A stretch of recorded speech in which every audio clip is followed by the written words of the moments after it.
Okay, great. We are on air now, and our next guest is Kohei Kurhana.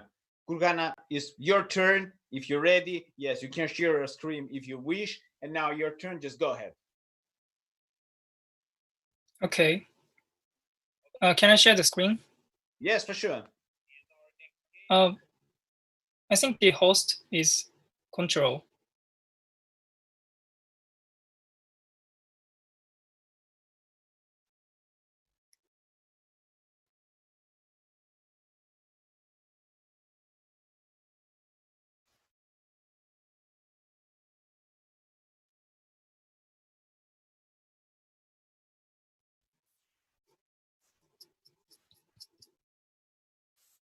So um, I'm sorry for late my presentations, but I'm very glad to all the audiences, also the organizers, to make a very warmly help.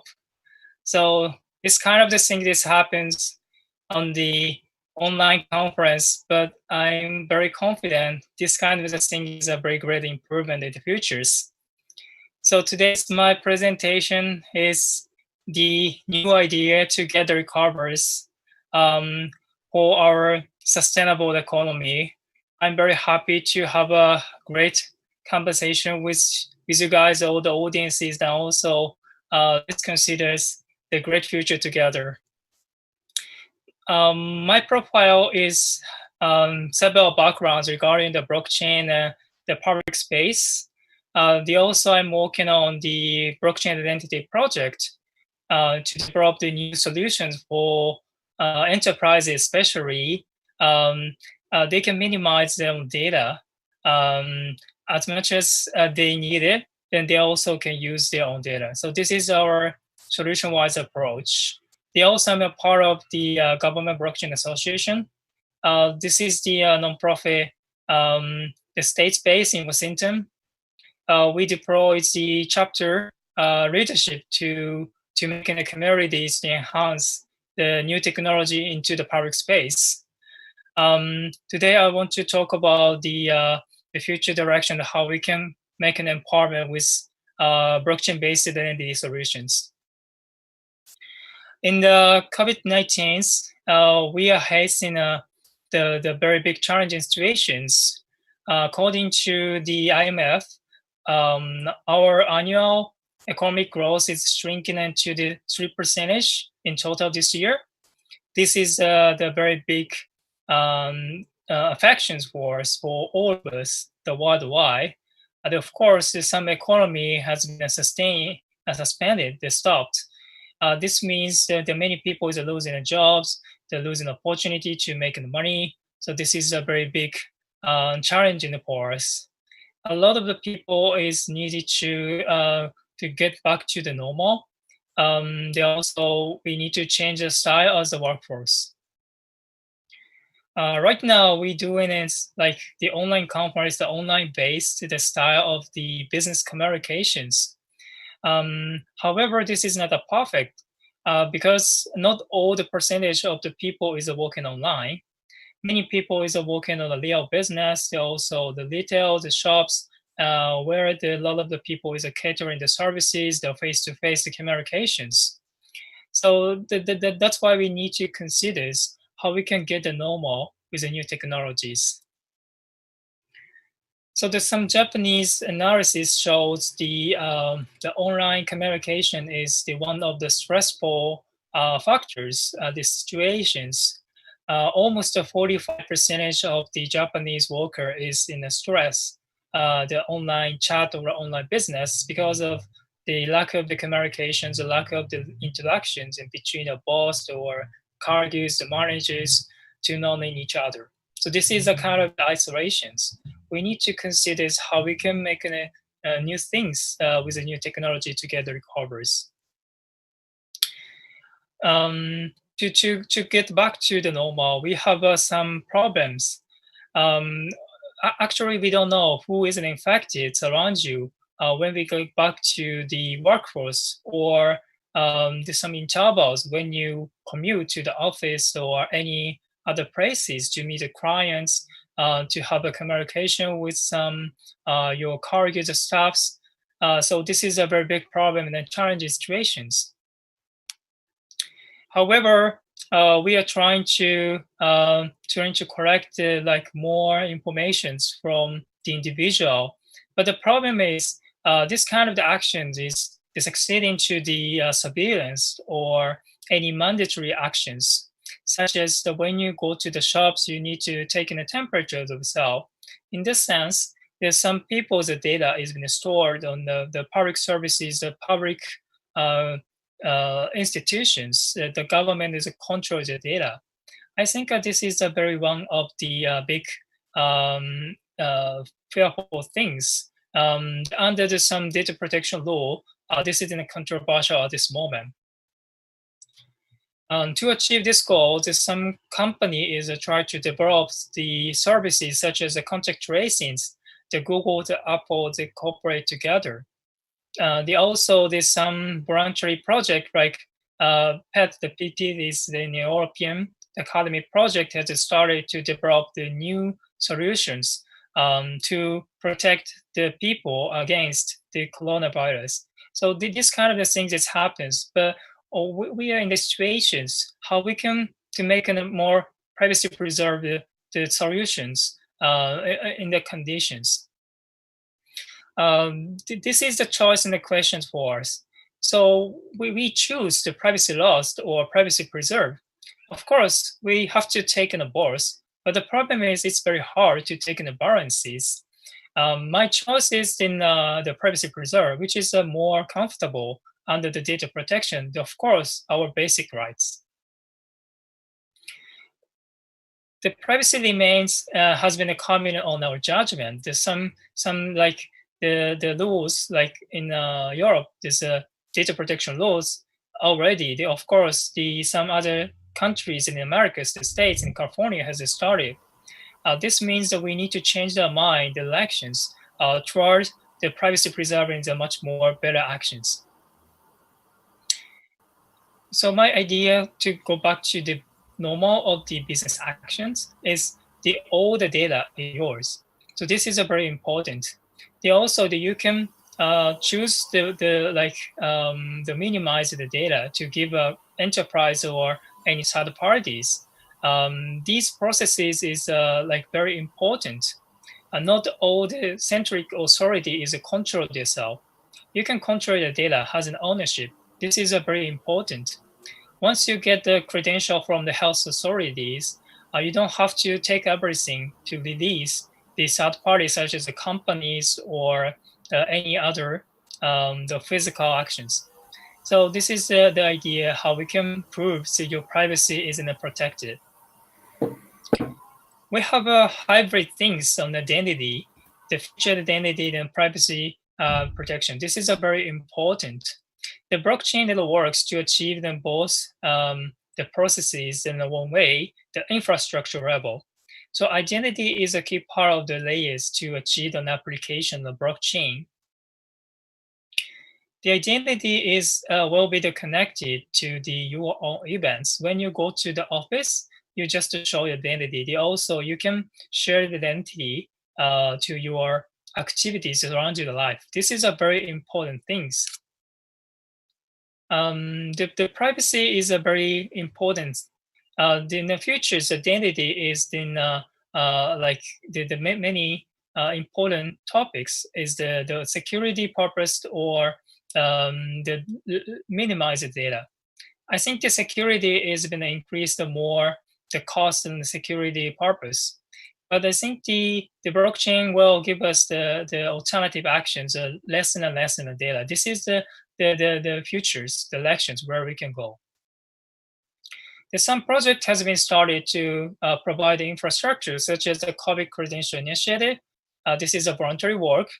We organize the governance system to prove that your identity is stored in the privacy preserve. This kind of voluntary thing this happens on the blockchain-based identity so far. Our action is just a kind of the very simple, the very excellent the user interface, which is just a download the app, is scanning you can control the data to minimize the as small as the data can be stored on other third-party database. These authentication processes is much more comfortable than all the user-centric. This is a new solution, the blockchain-based identity. Finally, we get to use this identity just on the scanning the QR code. Then also you don't have to touch anything. So this is a very important when we consider to be a protected in coronavirus. The futures we envision this kind of identity is helping all the employees or workers to get a normal without a fearful of the coronavirus, the COVID-19. This kind of identity solution will be the futures. They also, I'm very happy to talk with you about it. So thank you for the listening to my presentation. Let's connect on LinkedIn or anything to have a talk the future visions. Thank you for my presentations.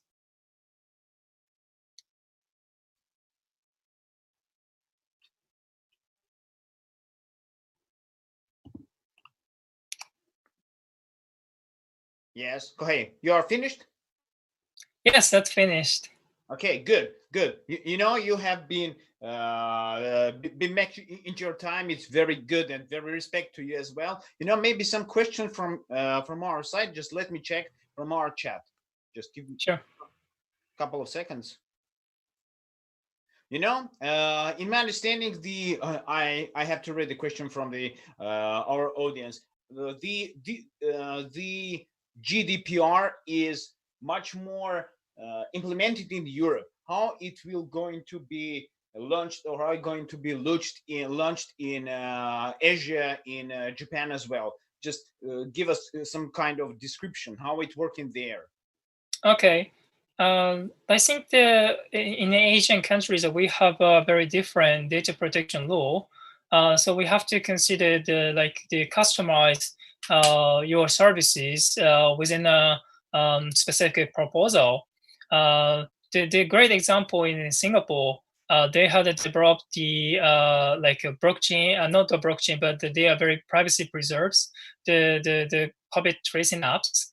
So they are the very serious and taking care of the data protections. But I think like in China, the South Korea is been a more surveillance style. So even in Asia, we have a very different rules, a different mentality in the cultures. I think it's better to find the direction first, what the government think about it. They also making the great communications, the localize the processes, the data storage. In particular, in Japan has been started. There's some discussions, but we are very conservative. The privacy DDs. So a lot of the Japanese enterprises and the Japanese voluntary staff is they're talking about the privacy, which is very important. Yeah, for sure. You know, just give us a big comparison between Japan and between China, because all the Chinese people are much more, maybe less interested in their privacy as well, or maybe I'm somehow been mistaken. Just give us a bit more information about that. Okay, I think the Chinese style is the control, the based on the centralized ownership. Of course, this is there's some factor when it's come to the consider the less and less the spreading of virus. But the problem is you can't control your own data. So this is in a trade-off. If you want to control your own data, sometimes the totalitarian actions is not works. So yeah, this is a very the controversial and good questions. But my answer is we need to customize the trade-off to your privacy or hold the privacy even the virus is not been solved at once. Okay, perfect.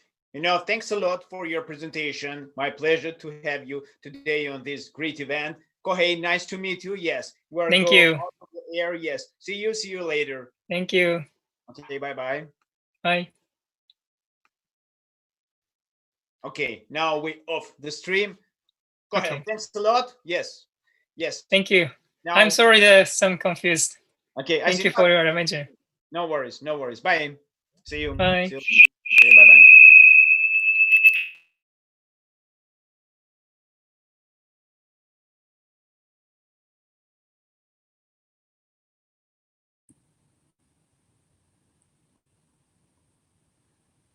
Hello.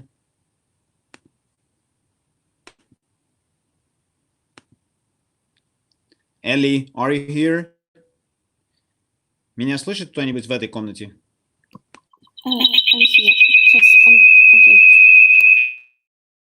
Да? Али сейчас подойдет, да? Тоже не отображается, мне кажется. Ух ты.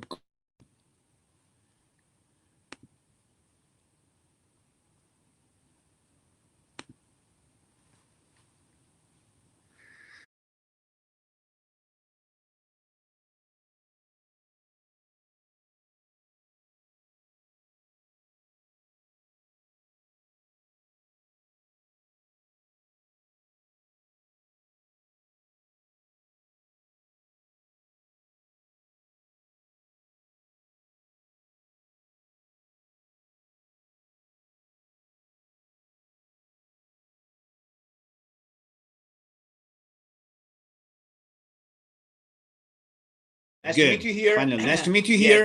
Let's check. Nice to meet you too. Everything works fine or not. You have a presentation. You have a presentation or not? Yes, I do. So that is over here. Okay. Try to How share do I? it.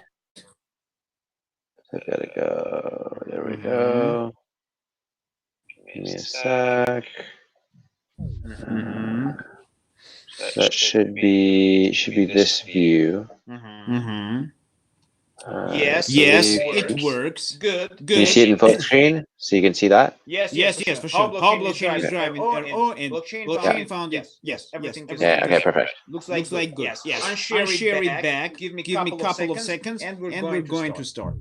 Oh, unshare. Is that unshared now? Yes. Give me a couple of seconds, Okay. please.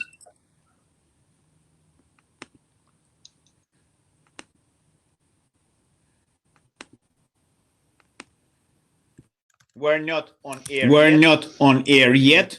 Just within a few seconds.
It's not so easy.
on stage, is not stage, is online with us, Eli Mentavi, with his topic, how blockchain is driving ROI in various industries, real use cases, and full deployments of blockchain in corporate business processes. Stage is yours, go ahead. Thanks so much for having me. I am thrilled to be here. So as mentioned, I'm Ali Madavji, managing partner at Blockchain Founders Fund. And we're here to talk to you about how blockchain is driving ROI in various industries. So I'm just going to load up the presentation for you. All right. So let's just make sure this is working all right. All right. So, in this talk, one of the things from, speaking with not only different entrepreneurs in the space, but as well as a lot of, corporates, a lot in academia, a lot of people are always asking about what are some of the real use cases that are going on. And so what we're actually covering here is, what's actually happening across the blockchain space. What are some of these real deployments? Who's actually driving ROI in this industry? And this includes across, supply chain, identity management, the banking and finance sector, also looking at areas like securities management, insurance, real estate, as well as academics and career, entertainment, and the social impact sector. So, we do write quite often across a number of top magazines, all around the world, including areas such as INSEAD Knowledge, which is one of the leading business schools and their publication, as well as a number of other publications around the world.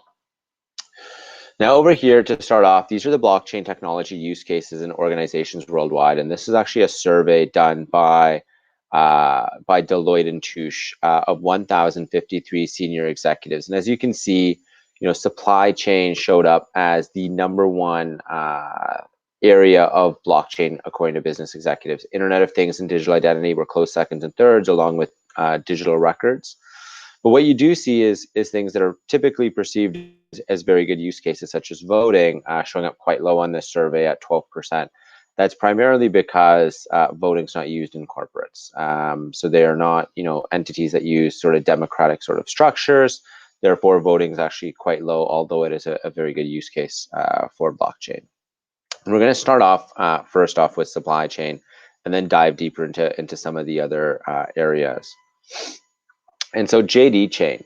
So this is actually out of China with Jingdong, which now tracks 60,000 product SKUs for 700 brands with 6 million after-sales queries. And so this is fully live, as you can see from the screenshot over here. There is plenty of interest, traction, and usage of this. And so what they're tracking and using is 5 key areas. So the data ledger, they've got consensus protocols, cryptographic algorithms, data storage, and APIs. They are able to do about 10,000 transactions per second. This is still low for when you look at the amount of transactions per second that do come out of China. There is a need to continue to increase this. I mean, to put it into perspective, if you look at something like Singles Day in China, there is a need to be able to do hundreds of thousands of transactions per second to meet kind of the full demand, that might be coming. But, a good start nonetheless. And they also have anti-counterfeit measures in here, which has generally been a problem in countries all around the world, with goods being sold. And what's also quite interesting here is they've standardized this for asset-backed securitization. And there are multiple investment banks that are involved here as well on looking at how to actually package assets and help resell them to free up cash flow. And so that's quite an interesting piece of this JD chain. Pandemic tech. So over here, this is looking at the tech that's being used to help with the current pandemic of COVID-19. So you can see contact tracing is a big area to track infectious areas. And so in China, this has actually been used, enabling earlier detection of an outbreak and facilitate accurate reporting of future outbreaks. It is being used to secure electronic health records of patients in hospitals and in certain cases. And they're looking at keeping track of those patient records and suspected new cases and receiving real-time information that hastens treatment procedures. What was quite interesting about this is, so it's a WeChat mini program, Access Pass, that uses QR codes to enable residents to enter gated communities. And this was quite interesting because it was actually stated that the data essentially couldn't be accessed or used in ways that maybe was not desired, and a number of other factors that were brought up on the fact that the data wouldn't be available longer term, and it would actually be deleted. This doesn't seem to follow, the properties of blockchain, while it has been said that it is using blockchain.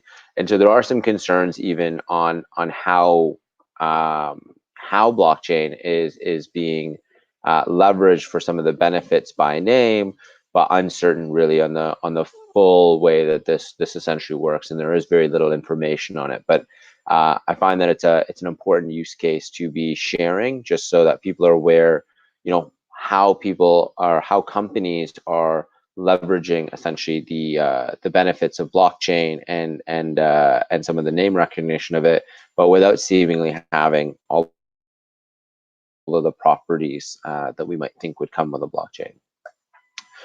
So we've also got COVID-19 claims that are live right now using blockchain. And so insurance firms in China have been using blockchain to manage and process large volumes of COVID-19 related claims. So for example, Ant Financial, as you can see from the screenshot over here, is actually paying out claims on its Xianghubao platform. And the main goal of this was to reduce in-person contact, paperwork, and document deliveries.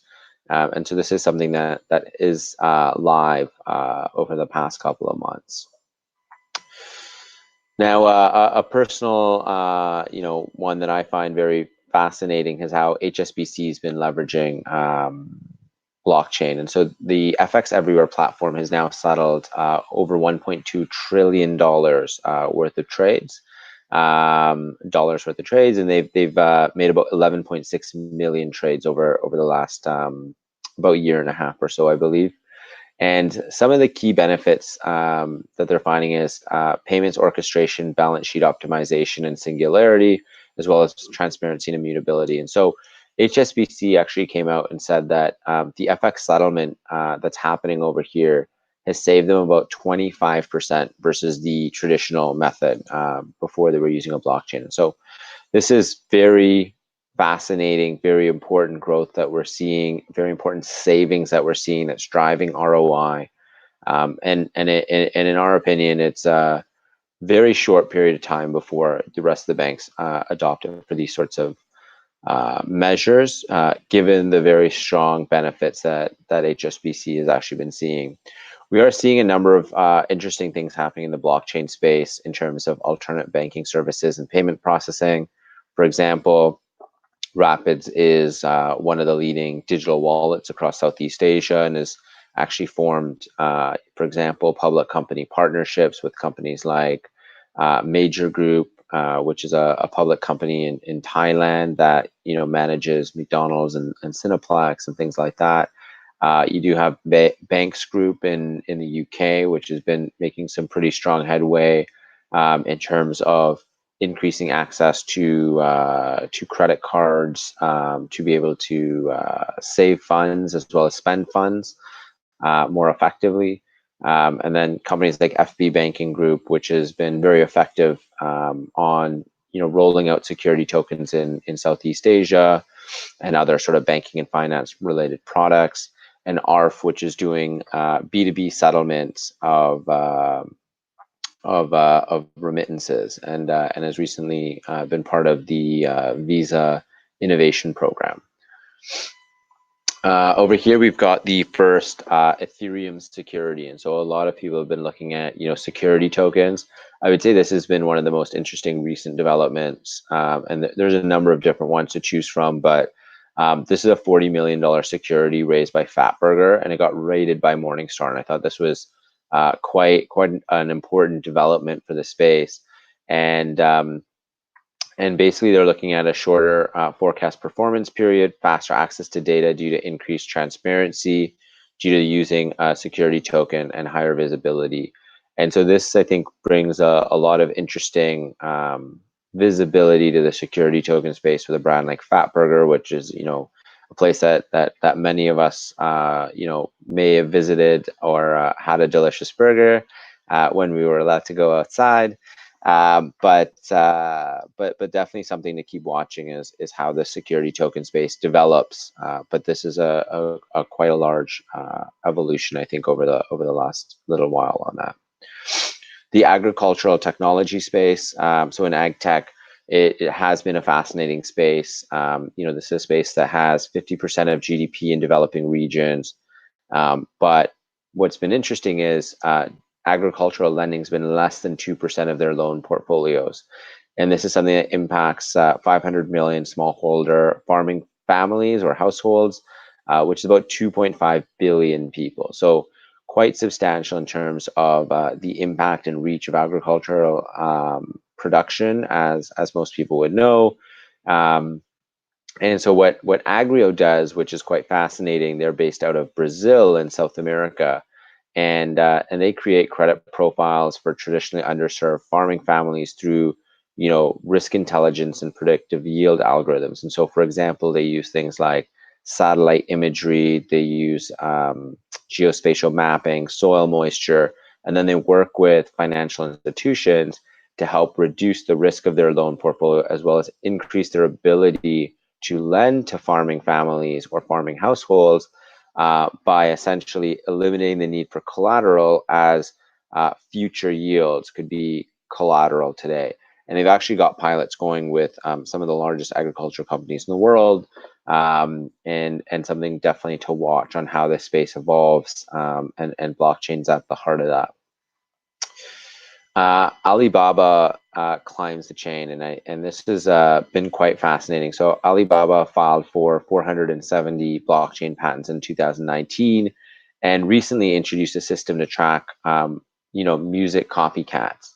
And so basically what they're looking for is originality analysis, and then produces a ratio of how similar that is. No one's doing that exactly in terms of this way. And so this is quite fascinating of a use case for Alibaba. But I do think the media entertainment space has been particularly interesting, especially music tech. And that leads to the next question. So BeatDap is a music tech player solving a $4.5 billion in the problem in the music industry. And so what they do is they're essentially looking at the self-reported streaming services and the play counts that they're making. And so typically what happens is reported plays versus actual plays, there's typically a 15% discrepancy, and that leads to missing royalties for artists and labels. And this is quite an important problem. And so they're working with a number of leading companies and working with and closing right now some digital streaming service providers, and looking at how to roll that out effectively to ensure that these differences are minimized and reduced, and ensure that artists and labels are getting their fair share. And I think that increases a lot of transparency and brings a lot of the benefits of blockchain to the music industry. With All Rights, they're on the content distribution side for TV and film content, and this is typically an industry where it's been manual in the past, taking up to 12 months, and 40% of revenues, going through kind of hoops with middlemen or brokers. And All Rights brings that all into a more digital sort of format, and has some very, very big names that all of us would have heard of, that actually buy content from them in order to distribute effectively in their regions. In the gaming sector, this has been also one of my favorites. Looking at blockchain has been growing very substantially, especially with COVID in these times. It just seems like most of us, while we're on Zoom calls, perhaps are playing some games at the same time. So this is a sector that's projected to be worth over $2.3 billion by next year. And you do see millennial gamers being 11 times more likely to buy cryptocurrency than non-gamers. And so Splinterlands, which is one of our portfolio companies, is the #1 DApp globally. There's been over 16 million games played, and the value of NFTs have surpassed $5 million. And so this is something definitely to watch. If you don't play it, feel free to tweet at us, and we'll see if we can help get you started. But definitely exciting to be able to not only have aspects of the traditional gaming world, but bringing in things like uniqueness and collectability into that, so that your time is well spent and you can be earning very valuable collectibles as part of that journey. Okay, Ellie, Yep. are you ready to go to the finish, because our time is over? Yeah, so just wrapping up. Okay. And so in the education sector, looking at degrees and transcripts being protected. So for example, you might be aware MIT's Dean of Admissions had fake degrees and a fake degree before. And so this is what it actually looks like in a live scenario. So INSEAD, one of the leading business schools, does have their degrees and transcripts on blockchain. And finally, social impact, looking at how to reduce the cost of remittances by to at most 3%. And this is something that we've been working on with the United Nations very closely. And so to wrap up, thanks for listening in, and hope you enjoyed that and going through a number of very specific use cases of where blockchain is having an impact. Feel free to reach out to me. Always happy to hear from interested people in the blockchain space and what they're doing, as well as from leading entrepreneurs and seeing if there's something that we can help them along their journey. So thank you so much for taking the time, and hope to hear from you soon. Thanks a lot. Thanks a lot for you. Yes, nice to meet you here. Yes, our respect to your speech as well. Yes, see you a little bit later. Okay, bye. Thank you. Okay.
presentation like all the other people use.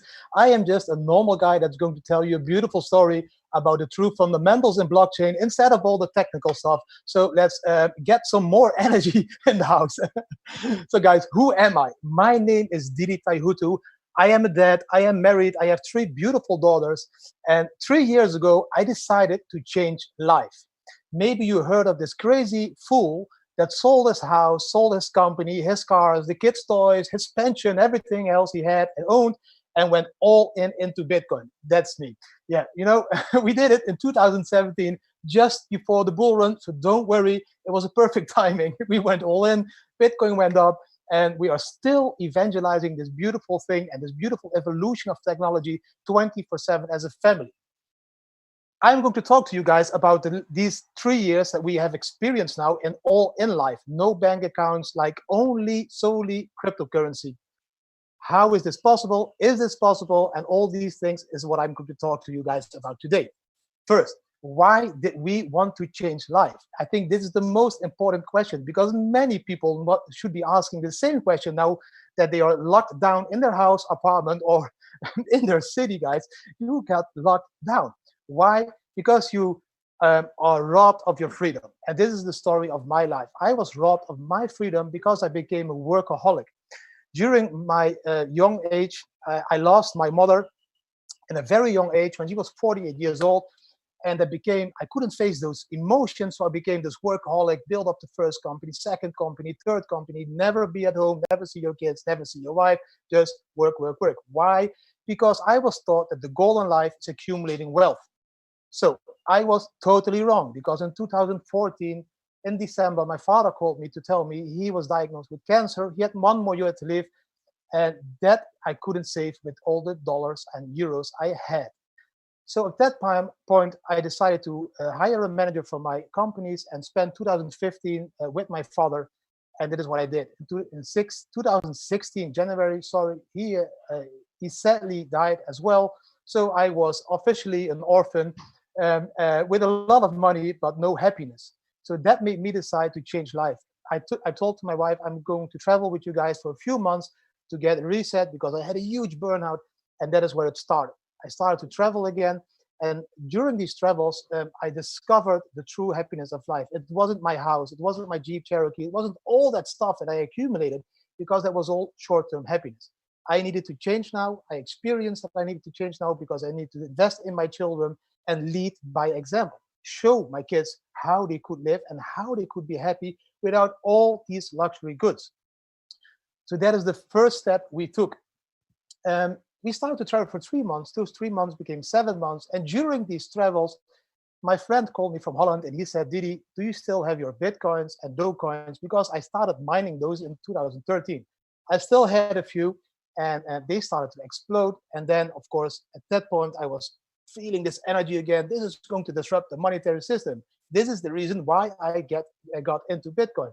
And now it was happening. The community was growing. Everybody was going into the space. So I talked to my wife and I told her, let's go all in. Let's fly home, sell the house, sell the company, sell the cars, go all in Bitcoin. Let's see what happens, because we now have seen and experienced in the last few months of traveling that we can be happy with all the wealth, without all this wealth. We agreed, we flew home, sold everything. And that is when the media picked up and we were bombed to the Bitcoin family. This is now 3 years ago. We started to travel as a family to just make this adventure of, can we solely live on crypto?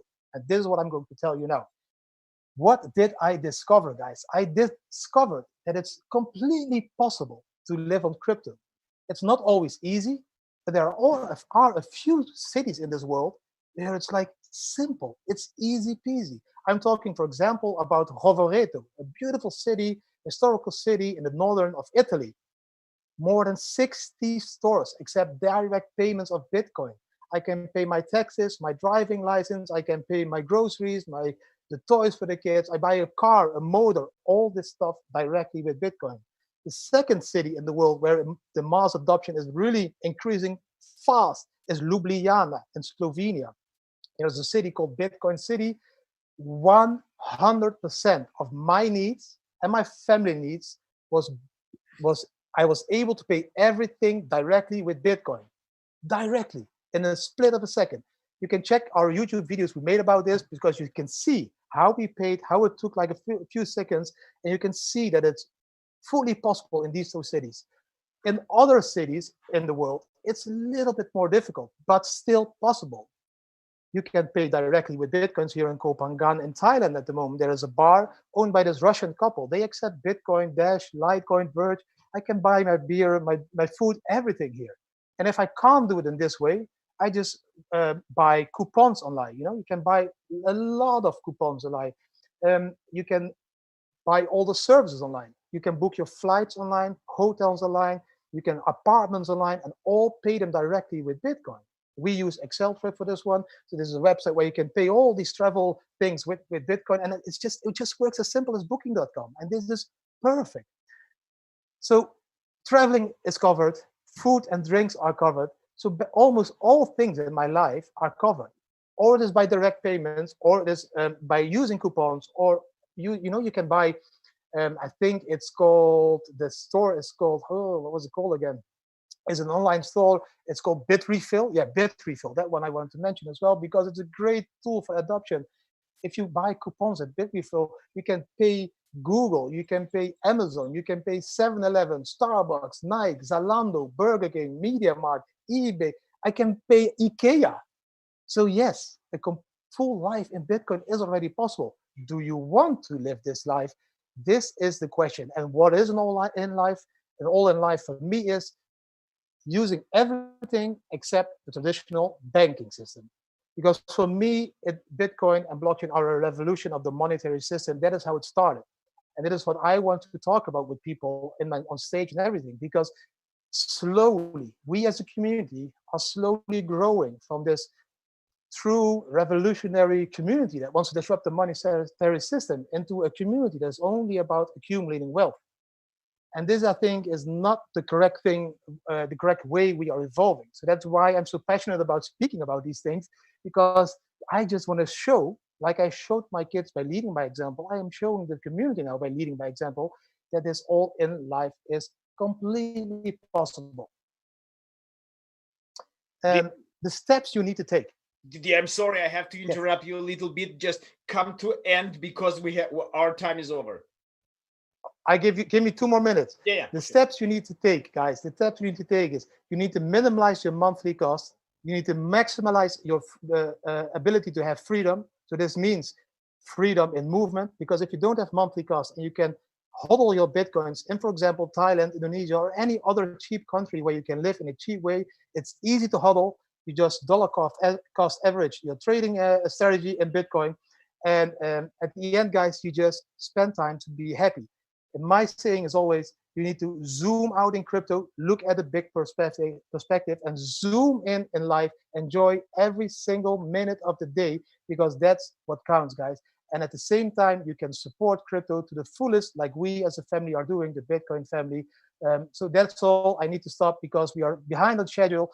Thank you for listening to my presentations. I wish you a very beautiful day. It is my birthday today, so I've even made an exception on this day, on my birthday. So I'm going down now. I'm going to drink my Sangsam. This is a rum coke, and I'm going to enjoy this beautiful day with my friends and family. Thank you for having me over, guys, and I wish you a lot of pleasure with listening to all the other speakers. Thank you. Yes, happy birthday today. Yes, we are in your family as well. Thanks a lot. Yes, for spreading that kind of information about Bitcoin family. Thanks a lot. Yes, I have to say you goodbye. See you again. Yeah, Didi. Bye-bye. Nice to see you.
what you wish. Right. Okay.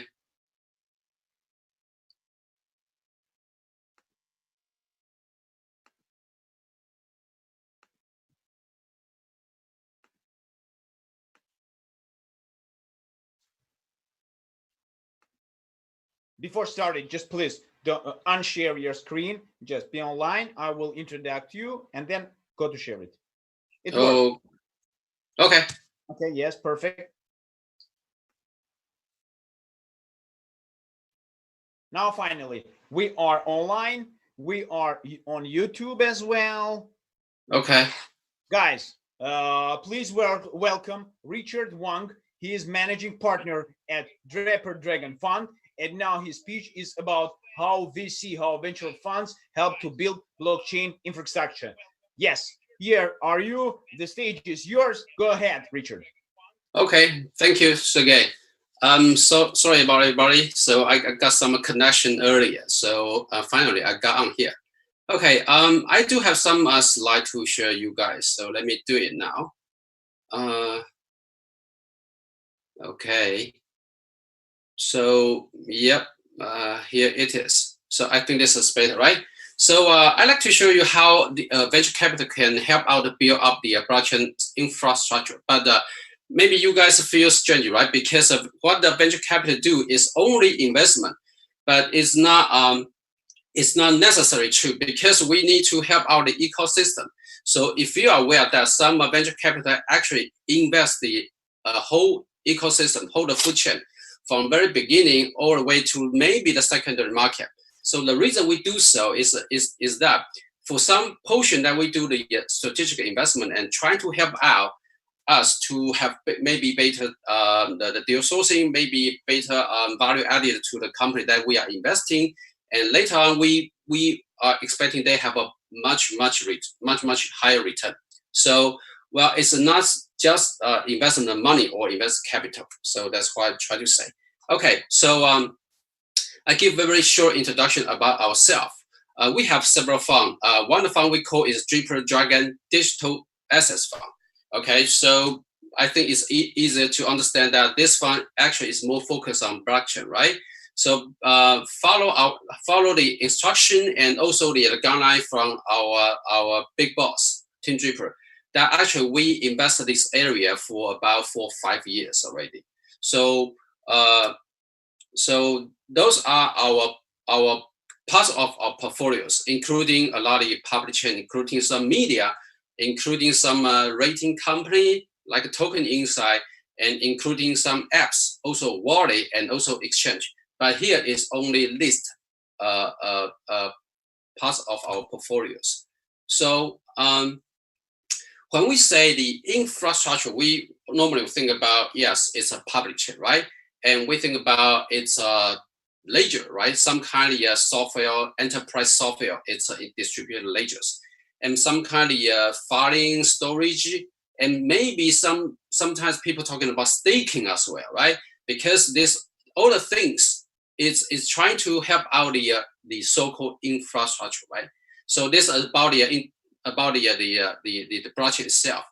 But back to the industry, how we are able to help out the industry, or say help out to educate the market. And we can think about incubator, for example, right? So there's one good example is that, even in Tim Draper's ecosystem, we have a university, we have a incubator, we have an accelerator, and of course a VC and also some PE, all in the Silicon Valley.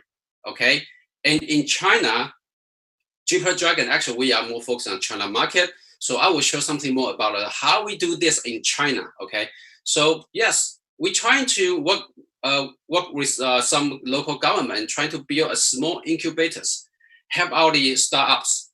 That's what the VC can do, but not many VC doing this. But actually, for the blockchain area, for the infrastructure to say, I think that's quite important because this market is still early. Okay, and actually the technology itself is still not that mature. Okay, even technology itself, not just marketing, right? So normally, if we think about the past few from the history, normally the technology is leading the market. But even blockchain, we don't measure the market. Even the technology itself is not that mature. So you are going to see the publishing 2.0, 3.0, something like that, and you are going to see all the different storages, all the different the consensus scheme, right? So POXYZ, something like that. Okay. So anyway, incubator is one way to help out the startup company, to help out those founder, and trying to bring more resource to them. Okay, and bring the industry resources, bring the government resources, bring the developer resources. So okay, and I think the second one is very important. Is that there's another something VC doing, government lobbying. Okay, I don't believe that in other area, other industry people are busy doing that. But we do know, of course, the US SEC, they have a lot of power to try to, for example, right, last week, two weeks, a couple weeks ago, they just, the Telegram just, okay, give up, okay, right, Telegram just give up. But anyway, so this is really very important to do the government lobby is because right now the regulation is not mature either. The regulation need to be involved as well. And at this moment, if we're trying to bring up not just the infrastructure, but the infrastructure itself is not just about a public chain. It's also about the apps, okay? Because there's no apps, those infrastructure is no use, and maybe they are never to survive in 2 years, something like that, right?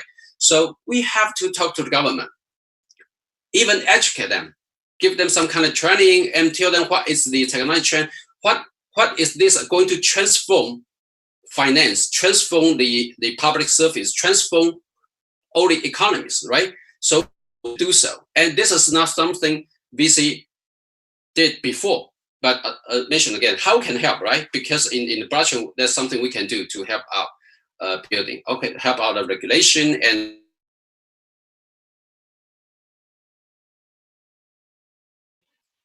Yeah, what's happening? Richard, are you with us?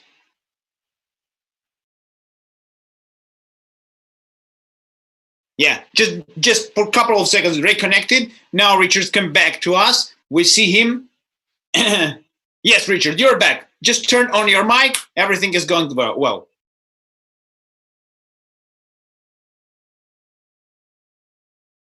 Just turn on your mic. Your microphone, just disconnected. Okay, got it. Now it works. Perfect. Okay, good. I guess I was monitored by the government here, right? No. It's okay. Now you're only here. Okay, maybe it is. I don't know. Okay, so let me move to the next page. How can I move that? Maybe I think I need to stop. Maybe you have to unshare. I can share. I guess. How to do that? Unshare. Right. I can do it. Yes. Wait a second, please. I can stop the participation.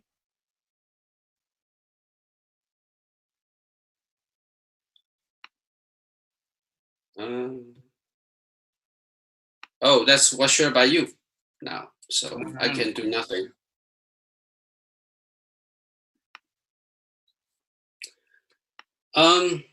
Anyway, I don't really.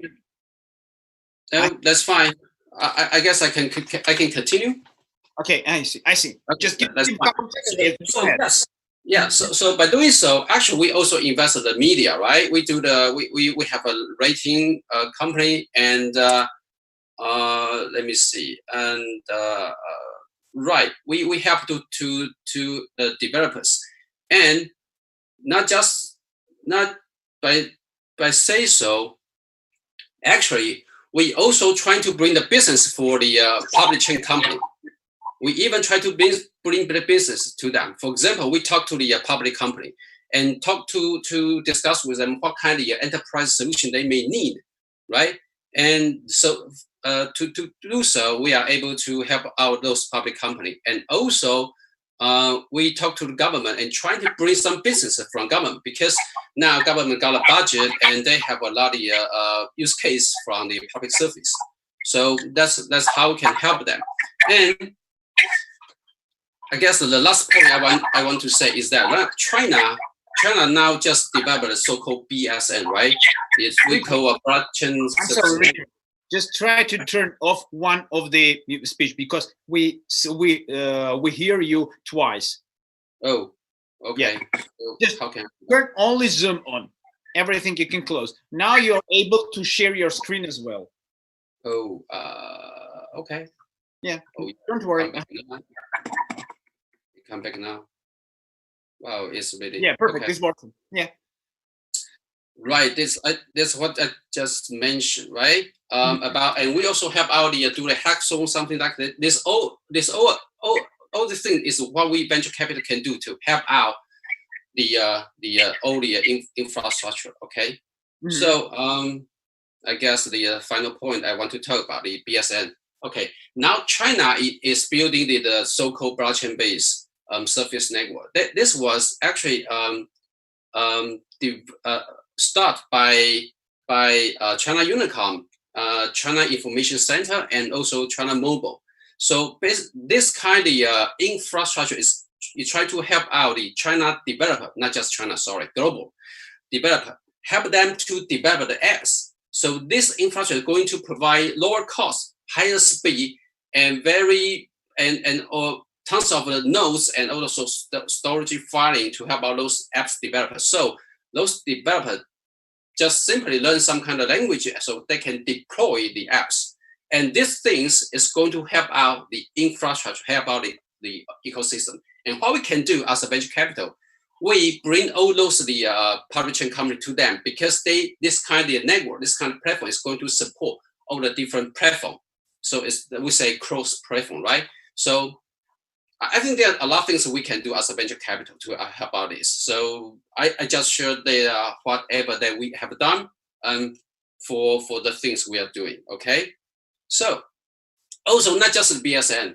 Also, if you heard about that, the China also promote they are going to have the new infrastructure development in next 5 years, and the government is going to put the 150 billion USD to help out all those things, including the high-speed train, subway systems, state grid, 5G, AI, IoT stuff, and actually all the things is going to have the distributed ledger software involved.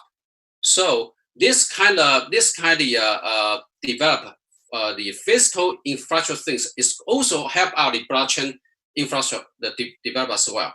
And what we can do again, we need to involve all those projects and bring those all those blockchain players, project company into this new infrastructure ecosystem.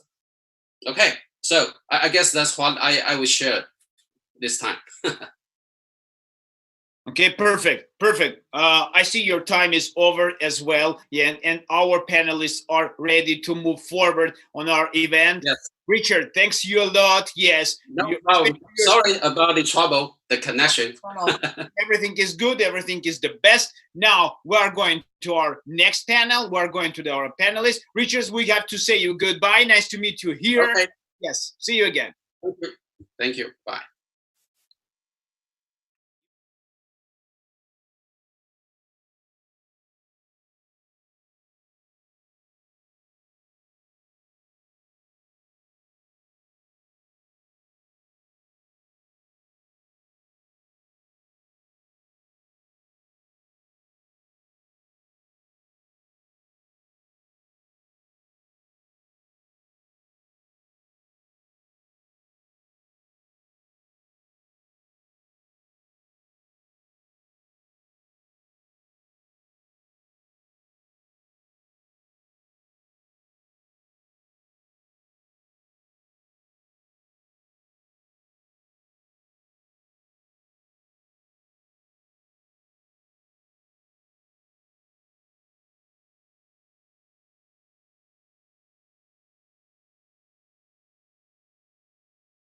Jack's network. So let's wait a couple of minutes. I think the best way to not wait for a couple of minutes, you can go ahead, you can speak with your panelists, and you can, find out the way how to make it happen in this couple of minutes before speakers come. Yeah, we're also waiting for Charles Tsai. So I think it's better. So because we are still waiting for 3 people, and so I think it's better to wait. Or we can start with Ryan and George to discuss their topics. And so let me also make short coverage. So the topic of the session is how blockchain is helps to revolutionize capital markets. And I do believe it's very kind of like very broad topic, and there are many applications of blockchain regarding the capital markets. Oh, I see Charles is joining right now, and yeah, so I would like to introduce the panelists, so which already joined the panel. So George Chu from FIO 1. Ryan Leckie from Tezos Foundation, so Chief Security Officer, and so I see Charles Tsai from Infinivision, and so Charles also had a background in McDonald's China, so he can also share the insights how the blockchain can be applied to several industries. So we are still waiting for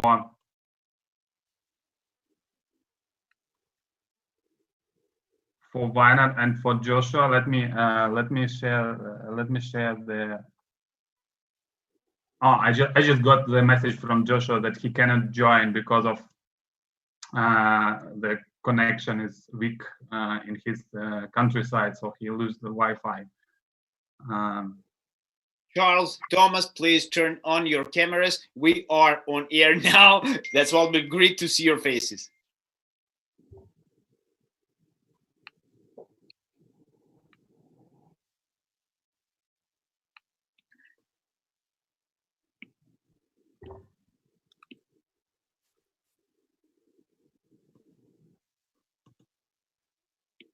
Okay, so what I would like to suggest is to start with short introductions by the speakers, by panelists. So and Charles, so maybe you will be the first one. So let's make short introduction about your background and about yourself, and then we can move forward. Okay, thank you for the invitation. I just left McDonald's China. I was CEO and the Chief Data Officer as well, Chief Information Officer for McDonald's China for over 2 years. And before that, I was working for Wanda, which is the biggest commercial properties business in China. And before that, I was working as a chief architect for energy trading in business, British Petroleum, as well as Barclays Capital investment bank. So my background is all about digital transformation for this kind of big, we call entity or physical businesses.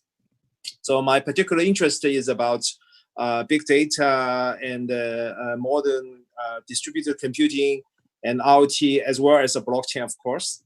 So yeah, that's my background. And Infinivision is actually a joint venture between my one of my research and development institute and Citic Capital, as well as McDonald's China. So I'm the co-founder and the CEO of the startup company. It's all about distributed computing plus blockchain plus AI. So which we can discuss later. That's me. Thank you. Okay, that's great. That's great. So Ryan. Sure. Hi, I'm Ryan Leckie. I'm Chief Security Officer of Tezos Foundation. I live in San Juan, Puerto Rico. I've been interested in cryptography and digital cash probably since the early 1990s, so a pretty long time, with Chaumian tokens and all sorts of other stuff.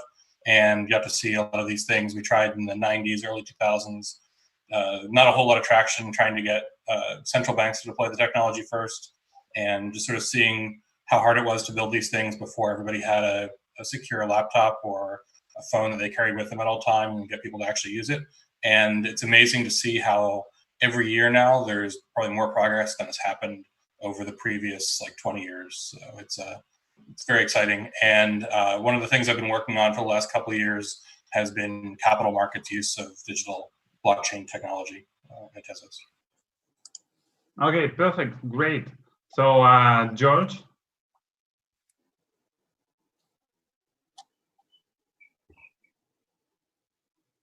Yeah, George. Hi. Hi, it's George. Hey, how are you, everyone? In my last 12 years in China, I spent my 12 years in China, and I co-founded the CNET company, which is listed on NASDAQ. I think it's one of the few blockchain company now is listing on NASDAQ right now. Basically, I left the company in last year and founded this company called Feel.one. And so what we do, basically, what we are trying to figure out and provide is a real implementation toolbox for blockchains, whether on the private chain, public chain, or consortiums. Okay, so my whole background, basically, I'm a Taiwanese. I was born in Taiwan, but I grew up in Australia and got my educated in Canada and went Harvard in the States. And then, after Harvard, I dived into China. So that's how my experience is. Yeah. Okay, so I think today is a very exciting day because we can share all these kind of things. I mean, it's great, especially in the COVID-19 situations. Yeah, definitely right. And so Vinod, can you turn on your camera? Yeah, can you share a little bit about your background? And yeah, I think you need to unmute your microphone, so because we cannot hear. Okay, yeah. So can you hear me now? Yes. Yeah, so we are building a blockchain. So we have a solution for the scalability problem. And once we get that done, we're hoping to build like a limited smart contract system that can facilitate like a stock exchange kind of, platform. That's what okay, we are working on. You are building the solution for stock exchange platform, right? Yeah, but on top of our scaling solution. So the scaling solution is the bottom layer. On top of that, we build this, kind of like crypto stock exchange. Okay, nice, perfect. So what I would like to suggest. So all of you have suggested some like topics you want to cover, and so I would like to suggest that Charles to start with. So his cross-border industry career backgrounds in McDonald's, China, and VP Trading Division. So actually, so why should investors and big enterprises pay attention to startups with DLT-enabled customer-like loyalty innovation? And so the second one is why blockchain plus IoT the perfect area for investors to seek clean energy and opportunity trends. So Charles, yeah, your turn on this. So immediately after end of January, I've been so busy with the team and the management to address the challenge we are facing. Basically, our business was shrunk to less than half, and more importantly, the behavior changed. People don't want to be queued up in the restaurants. And because we come back, we came back to work to office around the middle of February. So yeah, people need to have lunch, So during the lunchtime, our restaurants are still busy, but of course we have to change the software, the apps, and the mini programs, which is within WeChat and Alipay. So these are very popular. We call omni-channels. People can reach us. So there are behavior change very apparent within and after post COVID-19, this outbreak. So, and on the other hand, because of the challenge, it's a big chain restaurants are facing, and more small restaurants, small business they are having really difficult time even now. So, and on the other hand, we are also facing the really very this kind of competition coming from the internet giants. So how we are going to develop more membership to not only serve our own existing customers, but also potential other customers, especially B2B. For example, other banks, for example, they are facing slow down economy as well. So while we are busy working on this, as I mentioned earlier, changing of apps, these kind of processes, we are focusing more and more on the B2B side. Let's use an example. For example, if we can link a loyalty program with the bank, and normally you would understand that the banks, they are having huge customers as well. For example, we have more than 120 million registered users, and you pick up any bank, like even not a tier 4, a tier 1 bank, you still have a bank with say 80 million customers. Now we can create a tokenized voucher to enable customer data exchange, so that we can fund. Of course, we're not going to send all of 80,000 customers these McDonald's vouchers, but rather using AI, big data to identify within their domain who might be interested, so that we can create this kind of a link. Now, the reason I mentioned tokenized, we haven't implemented this kind of a loyalty program, B2B network, but we've been through a lot of kind of product design, and definitely blockchain DLT is the way to go. So with big organization like McDonald's, we do have a lot of technologists, but again, we would be encouraging startups and to provide this kind of a platform, so that not only us, we can try, but also our ecosystem partners can try, because so long as that's not another restaurant or dining brand, that we pretty much can collaborate. So this kind of idea, because I hope startups with their fast kind of innovation speed can help big organizations like us who are suffering from the outbreak, but we are open to test great ideas. So definitely this is the way to go, I believe, for at least for the hospitality industry. We should be looking at, also the investors should be looking at those innovative ideas, and we are more than happy to facilitate as far as I can see, because there's so many so many opportunities coming from those pressure to compete, and also for the business recovery. So that's my observation, and also our own practical examples we are experimenting in our ecosystem to counter attack this really negative impact of outbreak. Although if you are in China, you can see a lot of, especially as I mentioned earlier, during the lunchtime, you pretty much can see business as usual. But in reality, we are still suffering much reduced business customer flow. Hopefully, that's of course there's a lot of technical details we can discuss, but definitely I think there's definitely a need for this kind of investment. And also, the reason actually I quit McDonald's is that my background is energy. So when after 3 months of hard work in combating this coronavirus, it's also my big career change again, back to where I came from. That's the big energy trading, because we noticed, and you guys must have noticed as well. So suddenly the pollution is gone. We can see blue skies a lot of times, and I found the news there in Venice, you can see the clean water. So I really want to devote myself into clean energy again. And exactly. So I'm switching the topic, because for me it's a big change out of this outbreak. It's actually another big career change.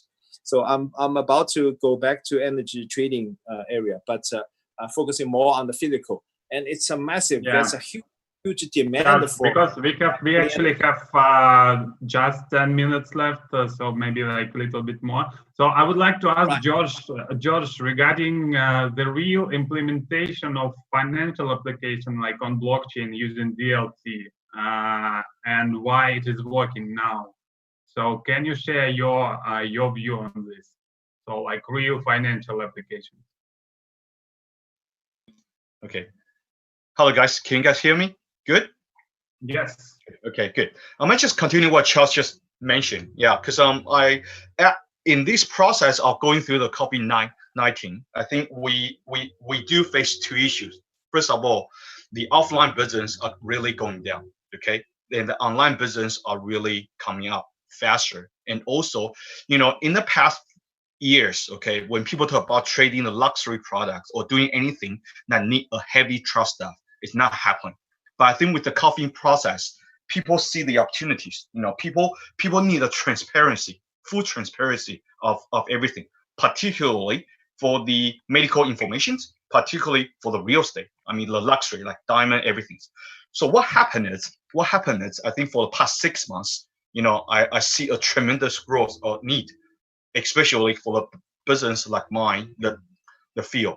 So we are more like, the SaaS toolboxes, build everything on the blockchains with the private and public, okay? So people don't have to worry about it.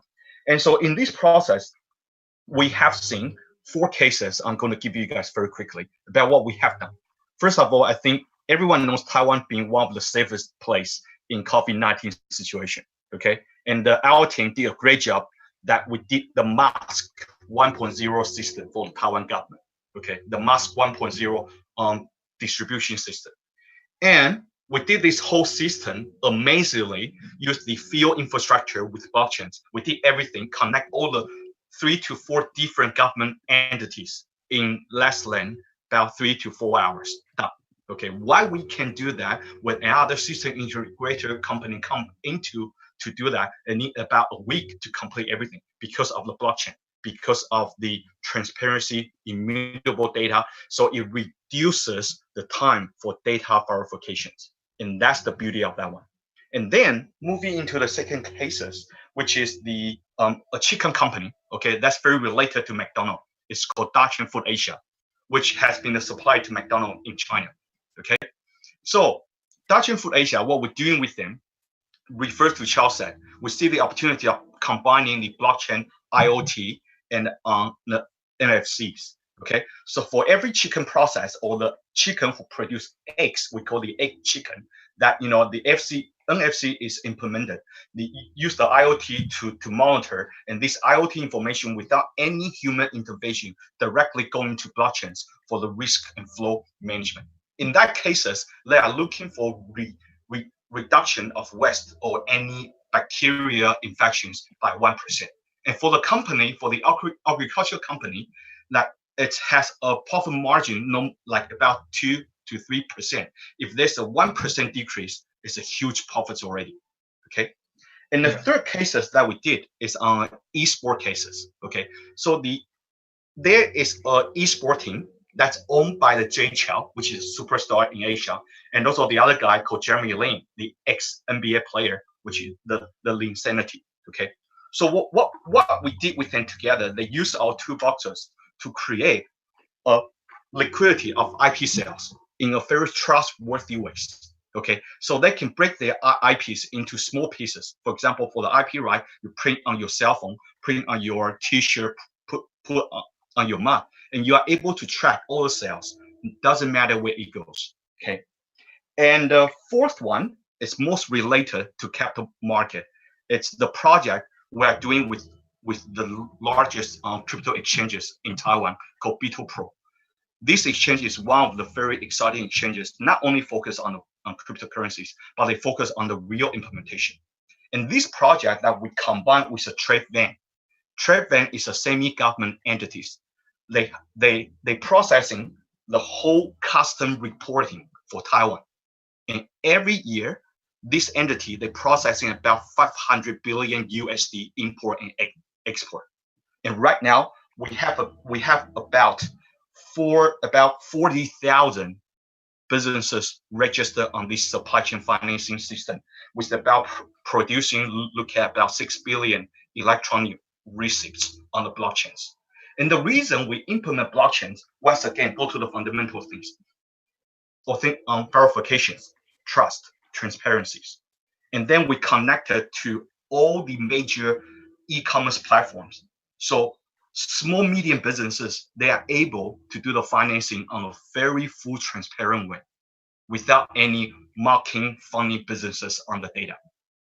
Okay, so what we see that the very exciting things that the blockchain combined with IoT, I see it's coming, especially with the 5G coming down.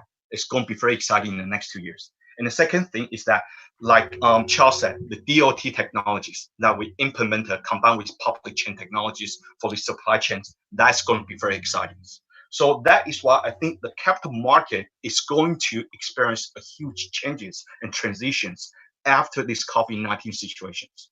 and not too sure how the bank will handle the situations because they have a huge legacy systems. But I think there's a new opportunity for new form of banks coming up, and also new form of businesses once we can get this implementation all down. And for Phil, what our position is, we provide 2 boxes. Anyone can create the solution with us or use the template solution that we have set up with our 18 sample clients in 10 industries. So that's pretty much on my end. Okay, great. And so next I want to ask Ryan, so about like direct equivalence of existing financial products so that blockchain can create, and also like the things which are possible only on blockchain. So Ryan, Sure. Your view on this? Hi. Yes, over the last year or two, we've seen people roll out the new STOs on blockchain. So basically securities that are issued initially on blockchain, asset-backed of various kinds. What's worked really well has been real estate-backed because I think a lot of people understand it, and because the existing systems for transferring real estate title between people are not as efficient as, say, the security settlement and clearance systems that are used for public market equities. So I think there's been a lot of innovation there. There's probably also a big market for non-public companies, so private company stock that's normally done in OTC deals or otherwise highly liquid, just a way to track people's capital tables for a small business, pre-IPO business, everything else, where they want to just be able to know who owns the company at any given time. It's amazing how a lot of those things are tracked in Excel spreadsheets right now. And because of people with convertible debt and a bunch of rounds of financing, there are a bunch of people that are CEOs of companies that if you ask them, what percentage of your company do I currently own as an investor, it would actually require they email the CFO and have a calculation done to give you the exact number, which is pretty crazy. And then there's also, I think one of the things we've seen with COVID-19 is a lot of businesses that are really big businesses haven't really been affected all that much. Like maybe their stock price goes down a little, but it doesn't really affect big companies that are doing retail. I'm sure Amazon's doing better business than it has before and everything else, but a lot of small businesses are really affected by this. Companies like local restaurants, local cafes, bars, things like that, that don't really have access to existing capital markets today.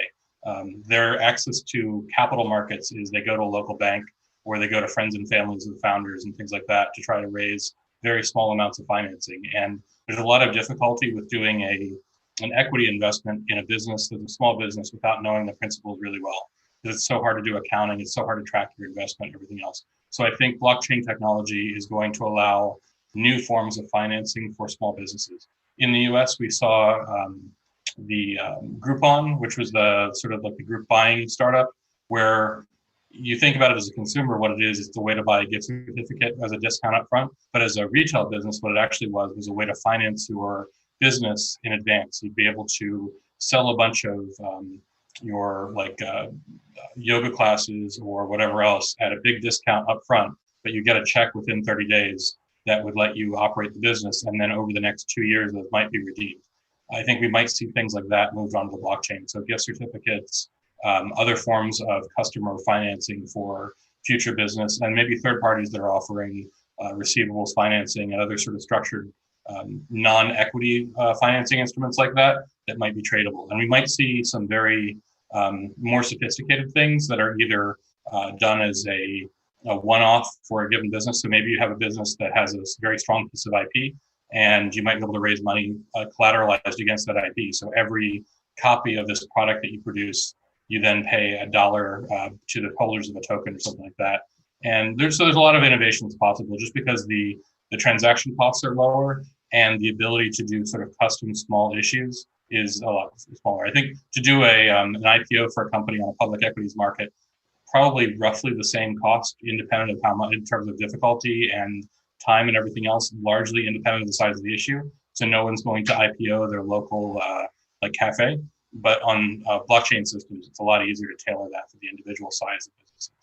Innovation there. Okay, nice. So, and I think the last coverage from Vinod. So, can you please share your view on stock exchange implementation? So, like, what's your solution for this?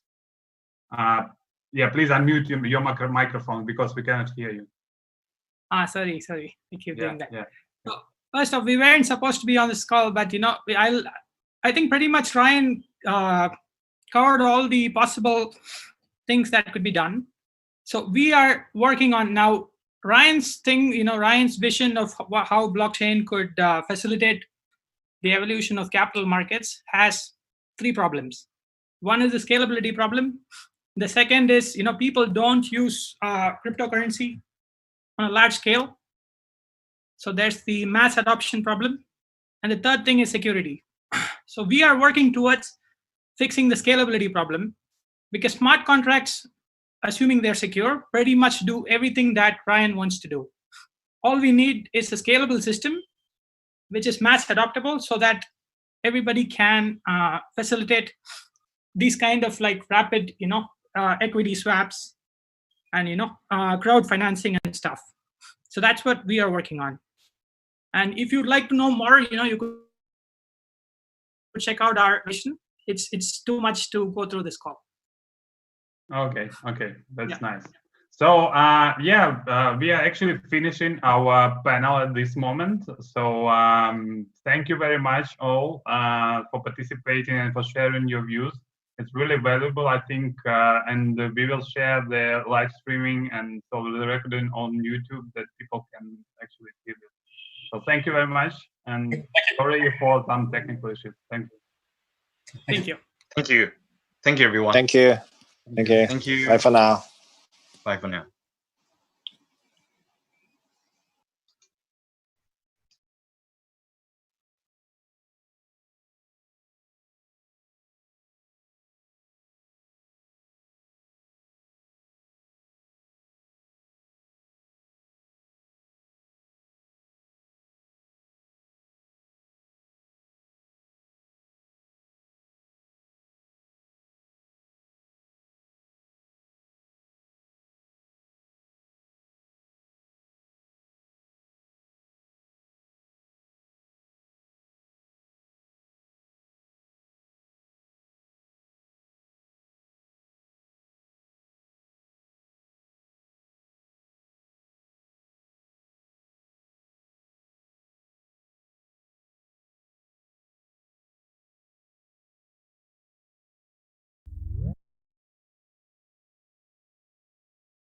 Live streaming is on.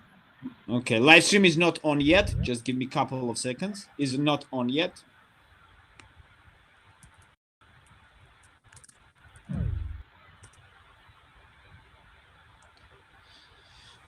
Yes.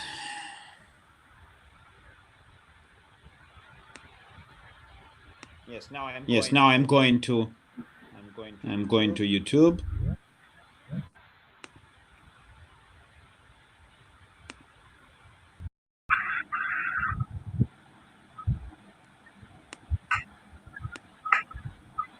Okay, I don't see Carl here actually in the videos.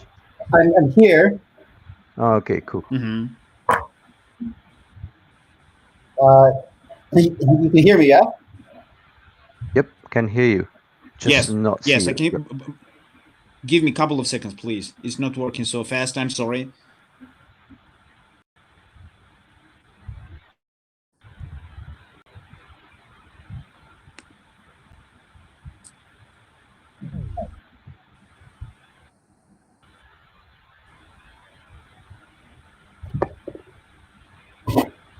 Our topic is about.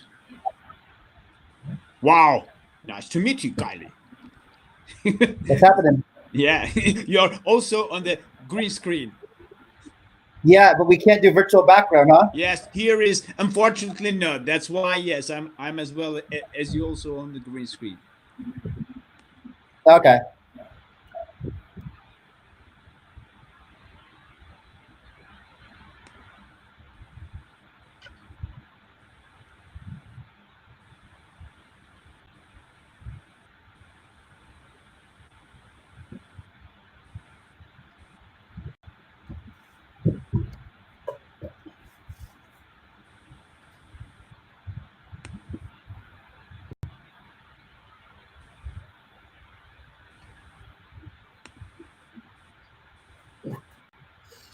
Okay, guys. Finally, we are on air. Yes, now we are on the digital week. We are online. Dunstan Tio, as co-founder and chief architect of the protocol, he's going to be moderator of this event. Just go ahead. The stage is yours. Hi everyone. Hi, I'm Dunstan. I'm the chief architect of FIDO Protocol. This is a very private and secret project, which is why we kind of don't really censor and do too much information or marketing regarding our project right now. Yeah, here we have 4 esteemed panelists. We have Carl over here, and we have Sergey. We have Danielle. Yeah, and definitely, wait, we have another Sergey, right? Both of yes, you. Yes, that's why I Yep. have mentioned me. Yes, I'm sorry. Yeah, so okay, this is confusing. Okay, hi. Today our topic is this. We are talking about constructing a comprehensive blockchain ecosystem. Technically, this would be my first question to everyone actually. What do you think is a comprehensive blockchain ecosystem? Can we have Carl first? What do you think? So it's a good question. I think a comprehensive blockchain ecosystem means, when you've thought about all the different synergistic parties or counterparties or parties involved to make sure that, because this is the thing, right? When people get involved that don't have, okay, let me back up. For myself, I would consider myself an expert generalist in the space because I've been in it for a long time and I've done a lot of different things. And so I see how by doing one thing, it affects something entirely different in the ecosystem. And a lot of people don't see that because they just come in and focus on one thing, but they have no idea. And they usually make the assumption that that this ecosystem can translate directly from Finance 1.0 or traditional systems 1.0. However, it's much, much different. So I think a comprehensive ecosystem means, you have proper infrastructure and you have proper security and you have, proper self-regulating organizations and you've got, these things and you've got proper infrastructure built up and grandma friendly and you have, basically all the different facets that are necessary for the space to develop healthy and in a way that, people don't get hurt. Okay, understood. What about you, Sergey? Well, I think that first of all, in the blockchain ecosystem, there has to be players, people who participate, people who develop components for the system, and they have to be properly rewarded. So the protocol has to be designed in such a way that there are people who participate. But in order to get people to participate, you have to have some kind of a marketing and ongoing community involvement going on. So you have to also consider that. So it's not just the technology, it's not just the token issues and fundraising and trading, but also people who participate. So it's a community. Definitely. What about you, Danielle? Basically, I think that I agree with the guy because I think, first of all, sorry for my English. I come from Italy. You are smiling, but I'm very difficult because I'm not used to speaking English every day. What I think is that we have a little problem in the world now. I tell you why. Because a lot of people is looking for blockchain just for cryptocurrencies.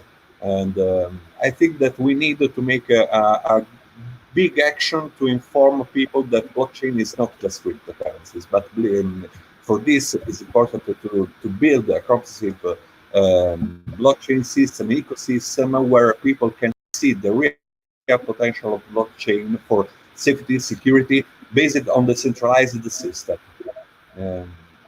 Otherwise, we are continuing to use blockchain just for cryptocurrency trading with speculation, and I think that is very stupid for this, because the real potential of blockchain is the technology that I think that now we are not using, and for this I'm working on. Okay, understood. So my own thoughts on blockchain, a comprehensive blockchain ecosystem is this. I think what is happening is most of the blockchain startups in the world actually don't know what they're getting themselves into. put it this way: when they set up their blockchain or when they start creating their own tokens, most of them don't even have an understanding that tokenomics are involved. They don't have an understanding of how exchanges and market makers work. They don't have an understanding of how good marketing and PR work. Now, let's not just talk about those. What about public and private funding? Most of them have very little access, and they believe that, you know, if I do an STO or an ICO, I would already have access to public and private funding. But that generally isn't true, because what they actually have is access to a group of traders, actually, and that actually gives them quite a lot of problems regarding their fundraising mechanisms. And if the exchanges are on their side, that's another problem. So when it comes to a comprehensive blockchain ecosystem, right, we need exchanges to support. We need incubators to support. We need funds, VC funds. We need communities, like what you're saying, the public to support.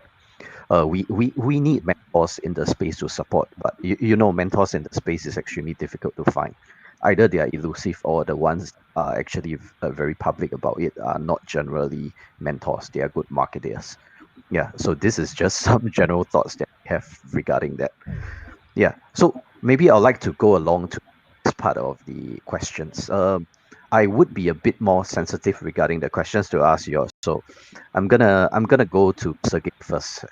Sergey, you have a blockchain project, right? Yes. Yeah, you're the CTO of a blockchain project. Can you do a short 1-minute introduction about the project itself? Sure. The project is a marketplace, a decentralized marketplace that connects radiologists, imaging centers, and AI companies in the United States.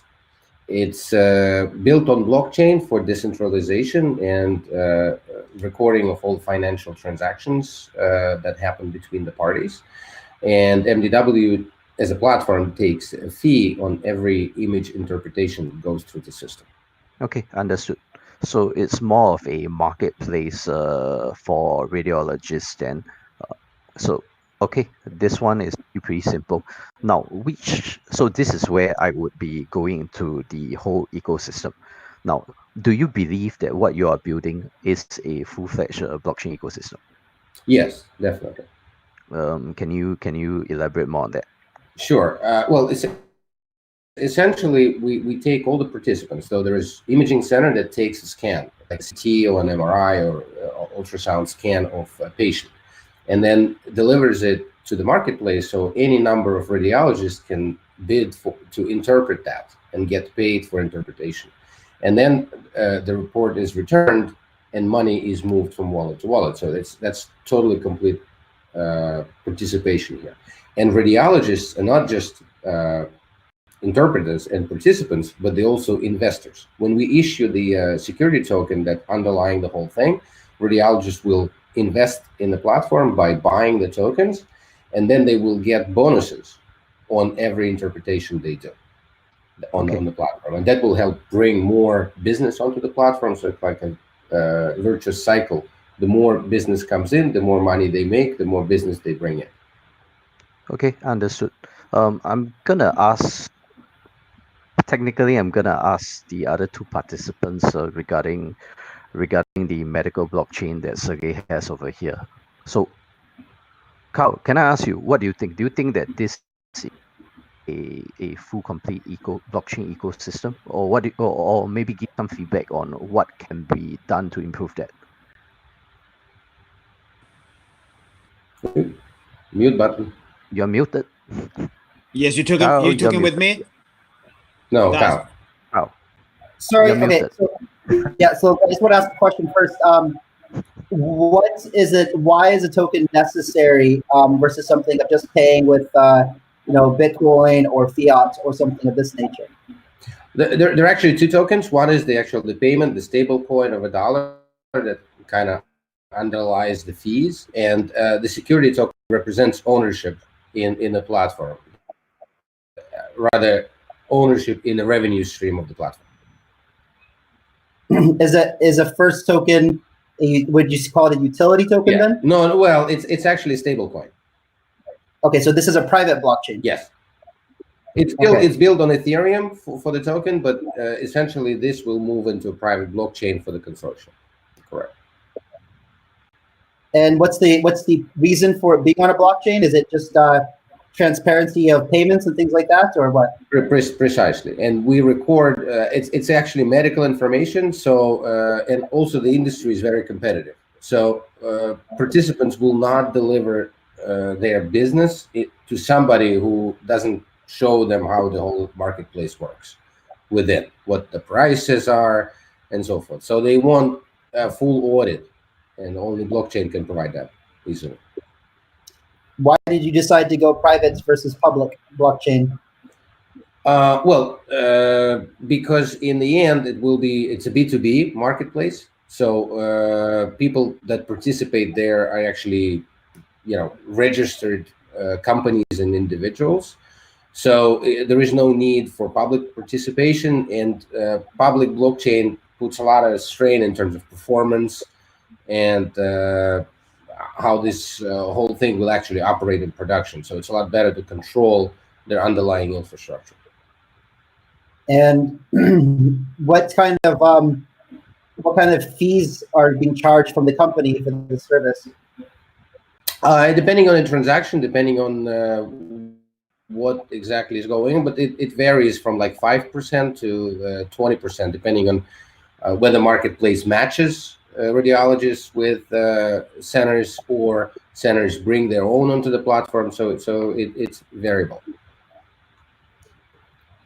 Okay. I guess, when it comes down to private blockchains, I don't have a lot of, I can't critique very much, because it's really, you're talking about some databases, right? So, and a traditional model. But there will be participants between, say, insurance companies can participate in that and pay disbursements to imaging centers for tests performed. So it's actually going to be, the more business is conducted there, the more other types of participants will participate. But it's an enterprise blockchain in a sense, not public coin or public platform. Okay, this is where I would like to butt in and ask something else, actually, because you see, right, Sergey, you did talk about this being a private blockchain and an enterprise level blockchain, right? So why do you have that idea that, like enterprise level blockchains are private blockchains? Well, it actually, I think, we don't know, it's a hypothesis, but the participants in the blockchain would want it to be private. They will want to become validators on the blockchain, the insurance companies and large hospitals and centers, because they want to make sure that they don't control, but they ensure that it's all done fair and without ability to change things, and somebody controlling it. That's wouldn't that invalidate the basic use of a trustless network, a network in which the public, in which even the players, the community, the users can trust? Because if it's gonna be a private blockchain, I think this is where there might be a potential misunderstanding. Maybe not on your side, but it's just on like our industry branding and marketing tension, actually. Public blockchains, maybe we talk about the most common ones out there. I understand that you did say that they will put a strain on the network itself. Most probably it would be a cost, and most probably it would be transaction speeds and so on. It could also be consensus mechanisms like EOS, for instance, right? So I bet that you all have gone through quite a bit of iterations and blockchains regarding this, but that does not necessarily mean that a private blockchain is a better choice than a public blockchain, actually, because the main gist of having a blockchain is more of a trustless ecosystem. Yes, of course. Correct. It is about building a trustless ecosystem, right? So if that's the case, right, any private blockchain immediately becomes a trusted ecosystem. Oh, maybe here we have a different, I guess, branding and naming. Private does not necessarily mean that one company controls it. Private and enterprise in this sense means that only limited number of participants participate in it. And actually, in addition to that, there's more than one, or much more than one party with conflicting interests. Health insurance companies decide to, all of them are competitors. Neither one trusts each other. But what they want to have is, for any particular geography, to make sure that any provider of healthcare submits claims to that blockchain, and all of them concede at the same time and validate that that indeed is a valid claim for something performed. So that is the point of private blockchain versus like one company controlled to a consortia controlled. So joint interest, but not the same interest. Okay, understood. What about you then? I know that you have a project that that technically you are talking about. You have this thing called a DT coin. Am I correct? Yeah, DT coin is correct. DT coin basically is a coin where the value is supported by big data generated by the user. I'm hearing what the guys were saying, and I think that for me, for example, when a user is generating big data during the navigation on web, and I need in my system to redistribute a part of the value of the big data generated for the users. I need a decentralized system for privacy and security. Imagine, for example, anytime you go on Facebook or Google, and as you can see by yourself, if you search something on Google, after just a few minutes, you can see the promotional post on Facebook, because Google already sold the data to Facebook. What I'm doing is this. In my ecosystem, using my tools, when people go online and is releasing a lot of big data every day, these big data are sold to the company that need this big data to buy, that are obligated to buy it using my coin. And a part of the value is redistributed to the member of the community that is generating this data. For this, I developing a decentralized blockchain in Quorum-based. Quorum, as you know, is a part of Ethereum system, and I am creating a new concept that we named the crypto ID. What is the crypto ID? And for this, I'm curious about medical information of the guy. Okay, so this is a question that I'd like to shoot to you actually, Daniel. Because through the crypto ID is imagine like a box where you can put inside all your data information, but under the cryptography of blockchain in a decentralized system. So you can be sure that all your data are not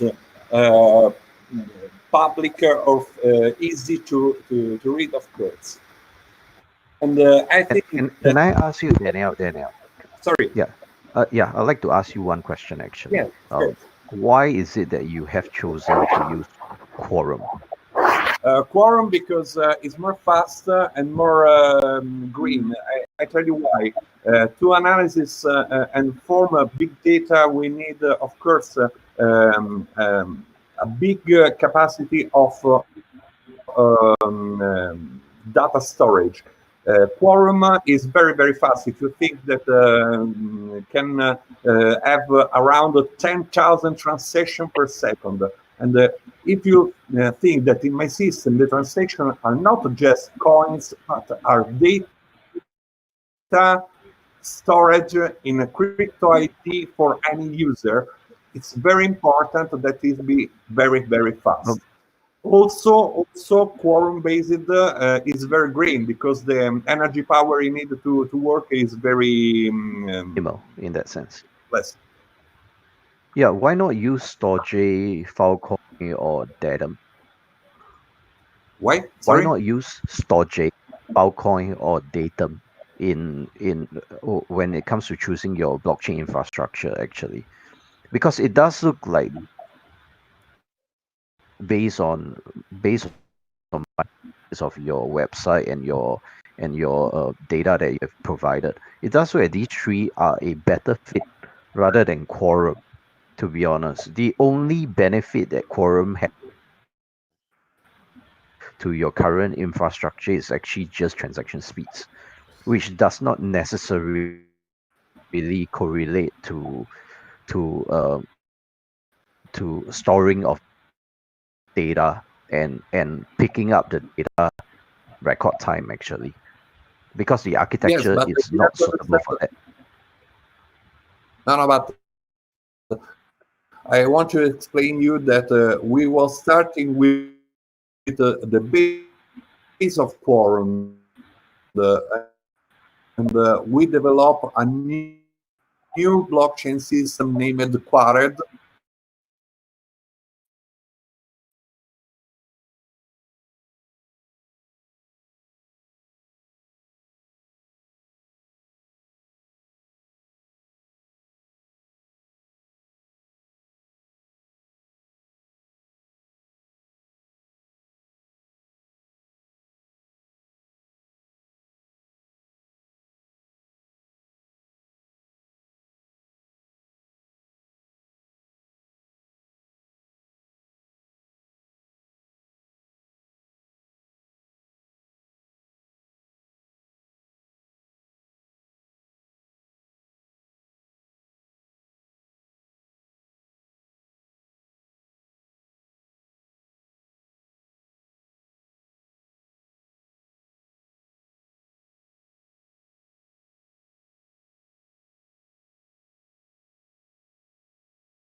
Live streaming is on. they've for a long time they kind of thought of this crypto and blockchain thing as something that would probably go away one day, and now they're starting to realize that it's not going away, and it's really, really threatening their power, right? And their fiat systems, monetary systems, governance systems.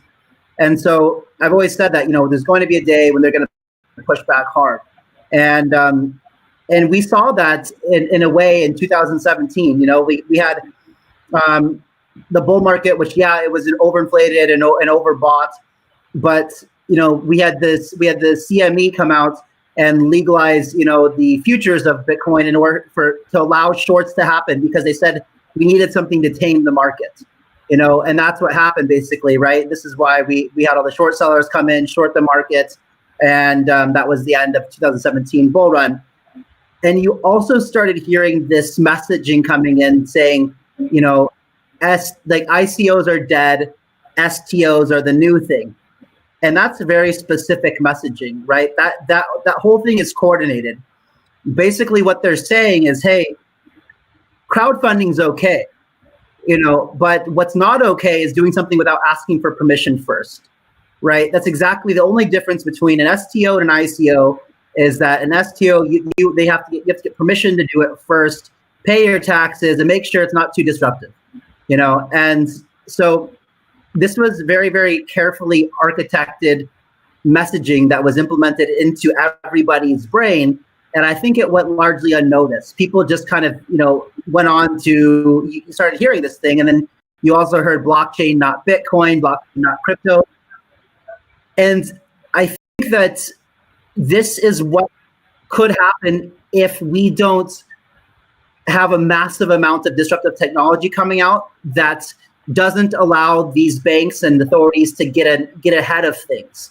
So the idea of House of DAO really is to create 20 or 30 of these communities, long-term living communities around the world, where people are, you know, it's also creating that incubation center, not just for projects that we're incubating, but also creating that conference-like environment 24/7, 365, where you can come and you can stay for a month, you can stay for 2 weeks, you can stay for a lifetime, you know, but you're going to constantly be surrounded by people in the industry who leverage their networks and things like that. But let's say that we have 20 of these things in the coolest spots in the world, and all 20 of them are putting out 5 projects a year, you know, so now you have 100 projects that are being produced just from House of DAO network that are all disruptive. And the goal would be to really have so much useful disruptive technology coming out that it would be impossible for the authorities and the regulators and the central bankers and things like this to get ahead of it and put out this messaging that really distracts us from what we're really trying to do. And I you know, with House of DAO, there's more to it. It's a really interesting, ambitious, long-term goal, when, you know, I really believe that we need to start from the ground up, and you know, we think the systems that we grew up with, you know, people in the large part seem to be not very happy with being adults and things like that. And so it has a lot to going in with raising families and education and different ways of living and different mental programming from childhood, and you know, like things like being an architect of your own life and things like that, right? Things that I think everyone in this space probably already understands, but some people in the old world haven't really caught on to this yet. So that's House of DAO, and then, you know, Crypto Exchange Alliance, and House of DAO is my passion project, and this is something that will be ran eventually with a DAO structure, you know, ran on, I'm not sure right now, it's completely blockchain agnostic. I have no idea what we'll put it on at some time, and you know. But it will be a DAO structure. There will be a token economy. There'll be, you know, plenty of use cases for it within this ecosystem. You know, there'll be the governance is almost one of the most interesting things about it, right? Because, you know, it's the Bitcoin approach at a new world. It's showing people that there's a different way to live life, and where you've got transparency, you've got voting on blockchain, you've got different types of voting mechanisms. Maybe each different House of DAO location has its own governments, with one government who oversees it all, but maybe the individual governments are allowed to kind of like the states have their own states. Maybe it's run like that. I don't know. We'll see. But you know, it's the alternative way of the way that the world has been running. And if it's interesting enough to people, maybe it'll be something that is adopted by masses. I don't know. But that's a passion project, and I would love to have everybody come involved and get, whoever's interested in helping, participating. It's something that really, the more the merrier kind of thing. And the other project is I'm doing it because that's the thing that's going to finance everything, and that's solving a major problem in the space, which is, the lack of liquidity with exchanges. And why that's such a big problem is, one, we really need to mature the space. And right now, with all of this, the biggest negative publicity that comes out of blockchain is the damage that's caused to, retail traders and individuals from mostly exchanges, hacks, thefts, cons, frauds, Mt. Goxes, Quadrigas, hacks, things like that. And it's because these exchanges aren't following best practices, right? And we need to solve their major pain points before we can get them to follow best practices. And so what we're working on is solving the biggest pain point, which is liquidity. And so I guess that's explanation of both projects. Definitely, those two really sound interesting also, and I feel that at the end of the day, this is what we mean by a blockchain ecosystem. We need VCs, we need funding, we need exchanges to support, we need projects, we need users, we need community to support, we need mentors, accelerators.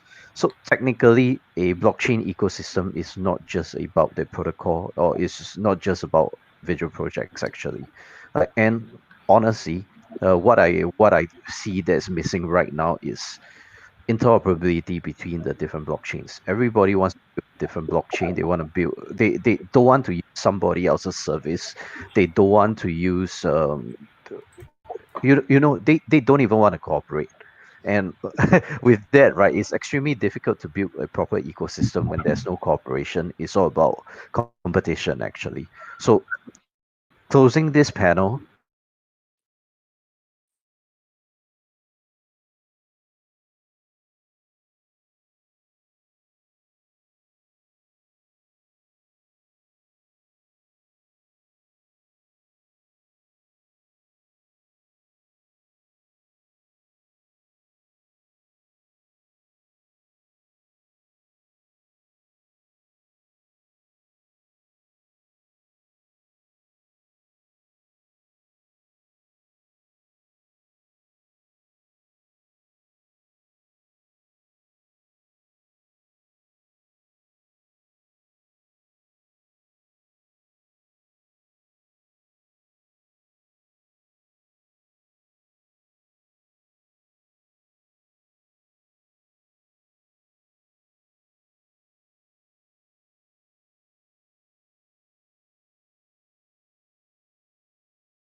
Is Natalie Simpson, CBDO at BTCU, Modern Blockchain Infrastructure Analyst, Trends, and what futures will they have tomorrow? Is his topic. You're on air.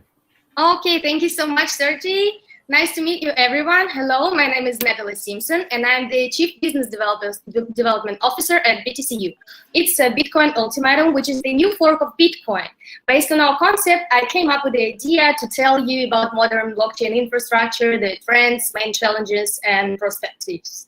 So, the first question that I raise up is, what are the challenges of the blockchain products, platforms, and ecosystem today are facing with?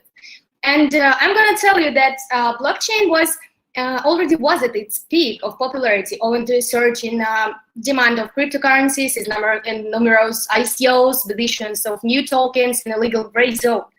The technology was tested by pilot transactions in a corporate environment and survived attempts to hack blockchain networks, wallets, and token exchange platforms, as well as investigations in various jurisdictions. And it seeks to take its place within the diversity of technologies that can be used in corporate and global systems. I'm sorry, I'm going to drink. And the use of this technology makes it possible to move from transferring data about asset movements to transferring assets themselves using cryptography, as well as to adapt the modern infrastructure and focus on a technological part of the service. Market participants develop their own solutions based on the distributed ledger technology, play an active role in various consortiums, and launch pilot solutions on different blockchain platforms to find out what opportunities the blockchain technology can offer in practice. So, and actually the blockchain now is facing a number of problems, and here are the main problems of technology development. The first one is the platform solution security, because any technology used must ensure the highest level of protection of assets themselves and offer mechanism to prevent unauthorized data access. And identification of network participants is also crucial for now. However, when launching trading platforms for cryptocurrencies and tokens, that experience was ignored. This led to thefts of more than 6.5% of the total amount of the first Bitcoin network currency directly from centralized platforms within the period from 2011, if I'm not mistaken, up to 2019.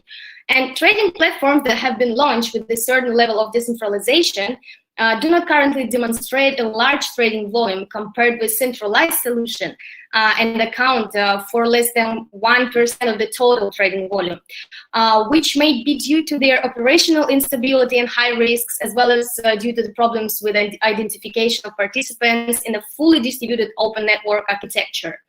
And the analysis of security breaches of systems that handle assets stored and issued directly on the blockchain shows that the vast majority of successful attacks actually happened not through cryptographic schemes, and they are aimed at gaining access to private keys for e-wallets and making quick withdrawals. That's it.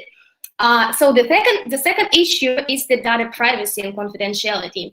And despite the evolution of basic and applied cryptography, there are still not many blockchain technology solutions available on the market that have the necessary set of features to provide anonymity to their users.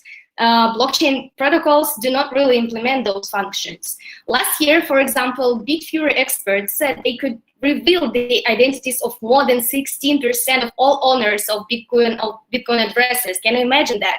And a few years earlier, the CryptoLux development team conducted a study on the anonymity of transactions on the Bitcoin network, and they proved that up to 60% of addresses can be successfully de-anonymized. You see, in their work, they showed the ability to pin a Bitcoin account to IP addresses of users, even if they use Tor or some other similar programs to provide their anonymity.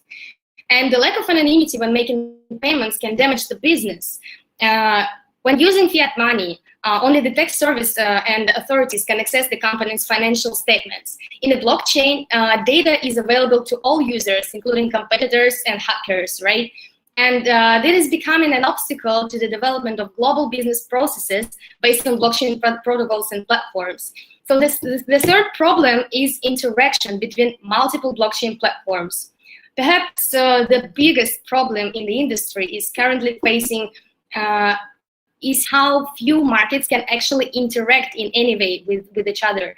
So despite the fact that there are systems for connecting various blockchains with each other, and as well as currencies, tokens, and any other assets, there are still few of them, and they are located very far from each other, right? And collaboration in this industry is the most important condition for achieving the key goals of it. And otherwise, it will always remain a very limited field in this industry. The existing infrastructure also makes users primarily focus on the main markets, right? Diversification is critical in this industry, but it's most often it's ignored. And interaction between multiple blockchain platforms is a challenging task due to a number of reasons. Different consensus requirements, availability or unavailability of the option to use multi-signature of smart contracts in a certain systems. And the use of interaction mechanisms between multiple blockchain platforms in commercial solution is currently impossible due to the scalability constraints of the proposed solution and little experience and very small experience in applying those technologies. And the technology of atomic swaps may in the near future become the basis for the emergence of working solutions for interaction between different blockchains. So the fourth problem is the performance and scalability of the network, because the blockchain solution can only at most have two of the following three features: the decentralized architecture, scalability, and providing data confidentiality. And the first public blockchain platforms had significant performance constraints associated with substantial computing and communicational costs determined by the use of the proof of work consensus, actually, and non-deterministic public network architecture. As a result, the waiting time for a transaction to be accepted and confirmed by the blockchain network could be as long as minutes, hours, or even days in case of any deviation from the normal network operation, right? And the transaction rate gradually increased from 7 transactions per second in Bitcoin and 14 transactions per second in Ethereum to more than 1,000 transactions per second in protocols that are based on the proof of stake consensus algorithm. I'm gonna tell you more about those algorithms to see why proof of stake is a little bit better. But to ensure the increasing activity and network participants, we actually need solution which combines different consensuses and universal consensus that can provide up to 10,000 transactions per second. So the fifth problem is actually a tokenization of assets. It's reasonable to implement payment functions directly onto the blockchain in the form of real-time gross settlement system, or apply any other settlement models. And the current model of risk allocation within the financial infrastructure and legislative restrictions prevent dealing in tokens by organizations without the banking license or native technical tokens, right? And force market participants who use these solutions to work in a limited number of jurisdictions. The lack of regulatory framework and the lack of many solutions of various kinds for asset tokenizations create a situation where this important aspect of technology development is in a limbo and doesn't have a clear development of implementation strategy. And to sum up the first part of my speech, I want to tell you that blockchain is definitely one of the most promising technology for now. But however, it remains an alternative way to work with data, along with centralized or cloud solutions. The use of distributed ledger technology for implementing infrastructure solutions makes it possible to simplify processes as compared to the use of multiple centralized solutions, to improve the transparency of the financial market for the regulators, and to create an enabling environment for application of flexible settlement models directly onto the blockchain. So the second part of my speech is aimed to analyze the existing blockchain ecosystems, to analyze their pros and cons, and just like to see the trends. And I'm also gonna set some unsolved problems, and after that I will move to the next part, which will be actually aimed to the BTCU project, and how do we see the solution of those problems that are not solved yet.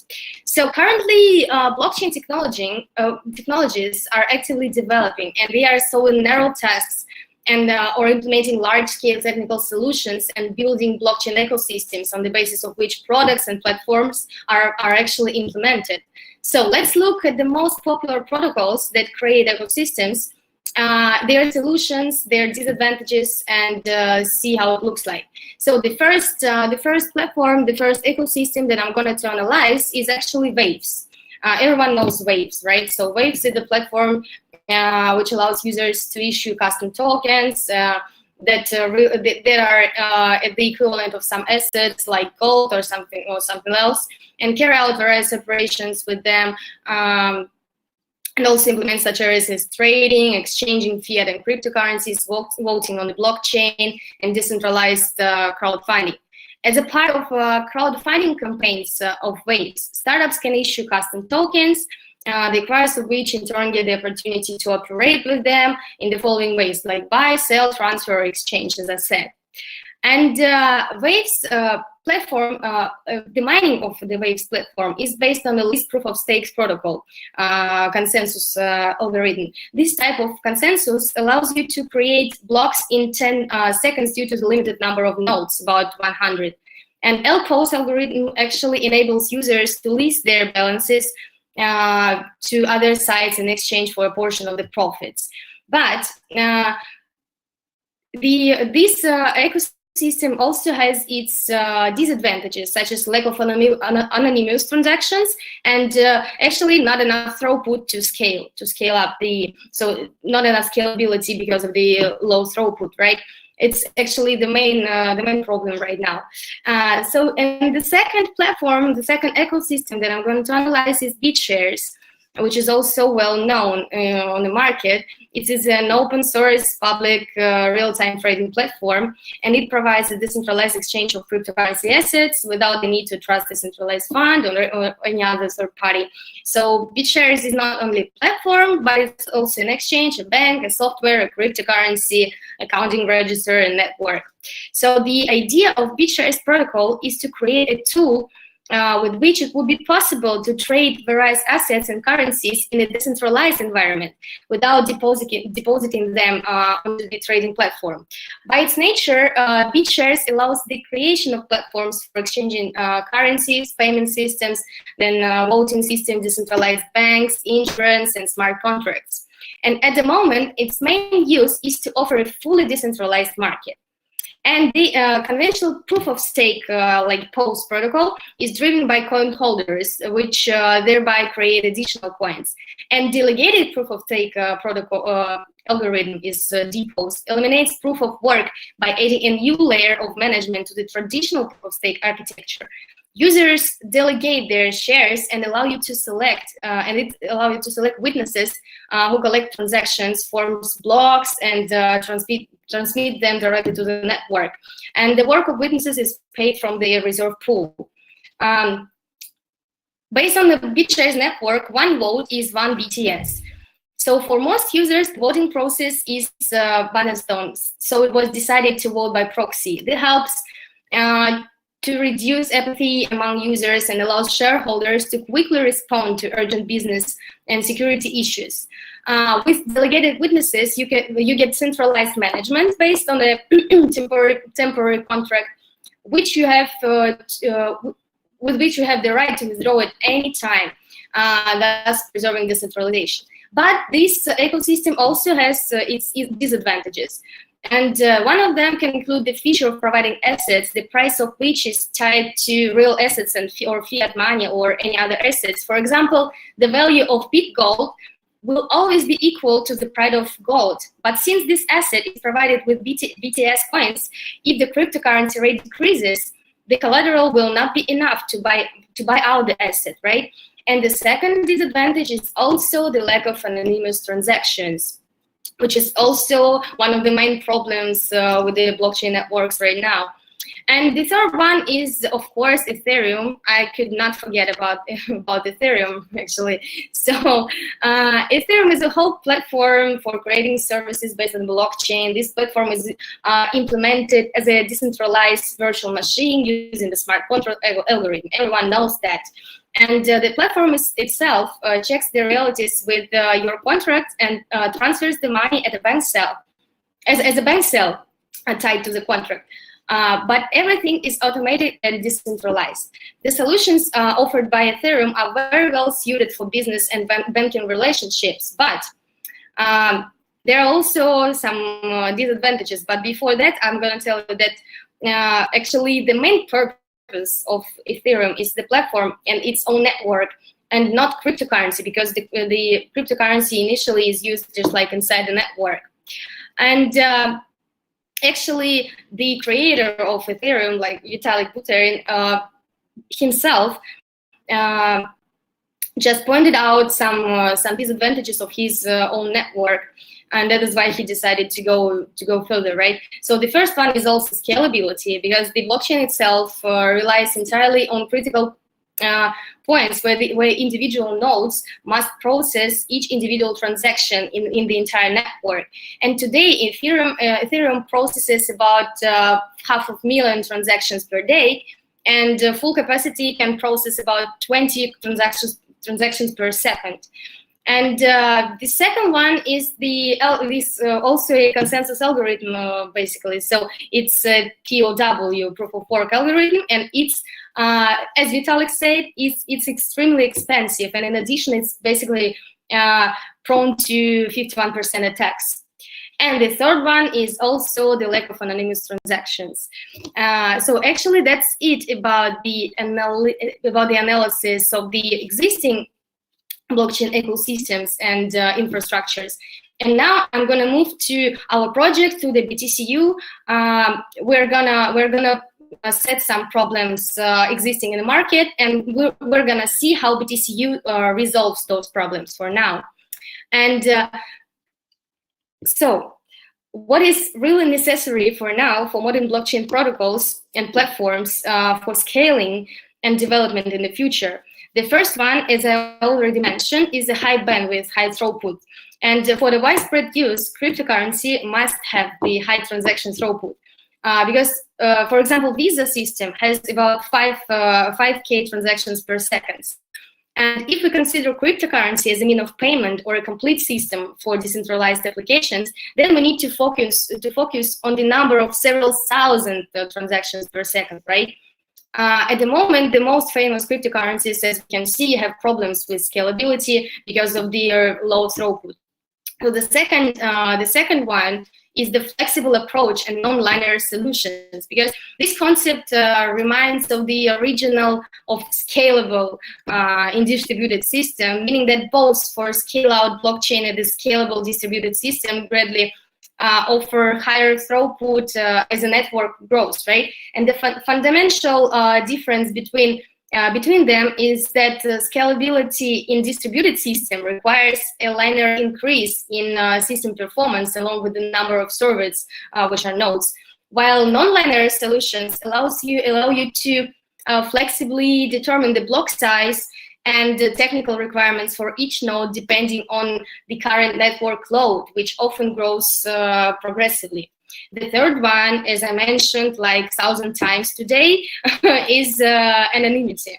Because anonymous blockchain protocols are needed for those who value the privacy and confidentiality of financial transactions and their data. Because for business, it's needed to keep private and offer commercially important transaction information. And for individuals, it's just like for ensuring their privacy and confidentiality of their data, right?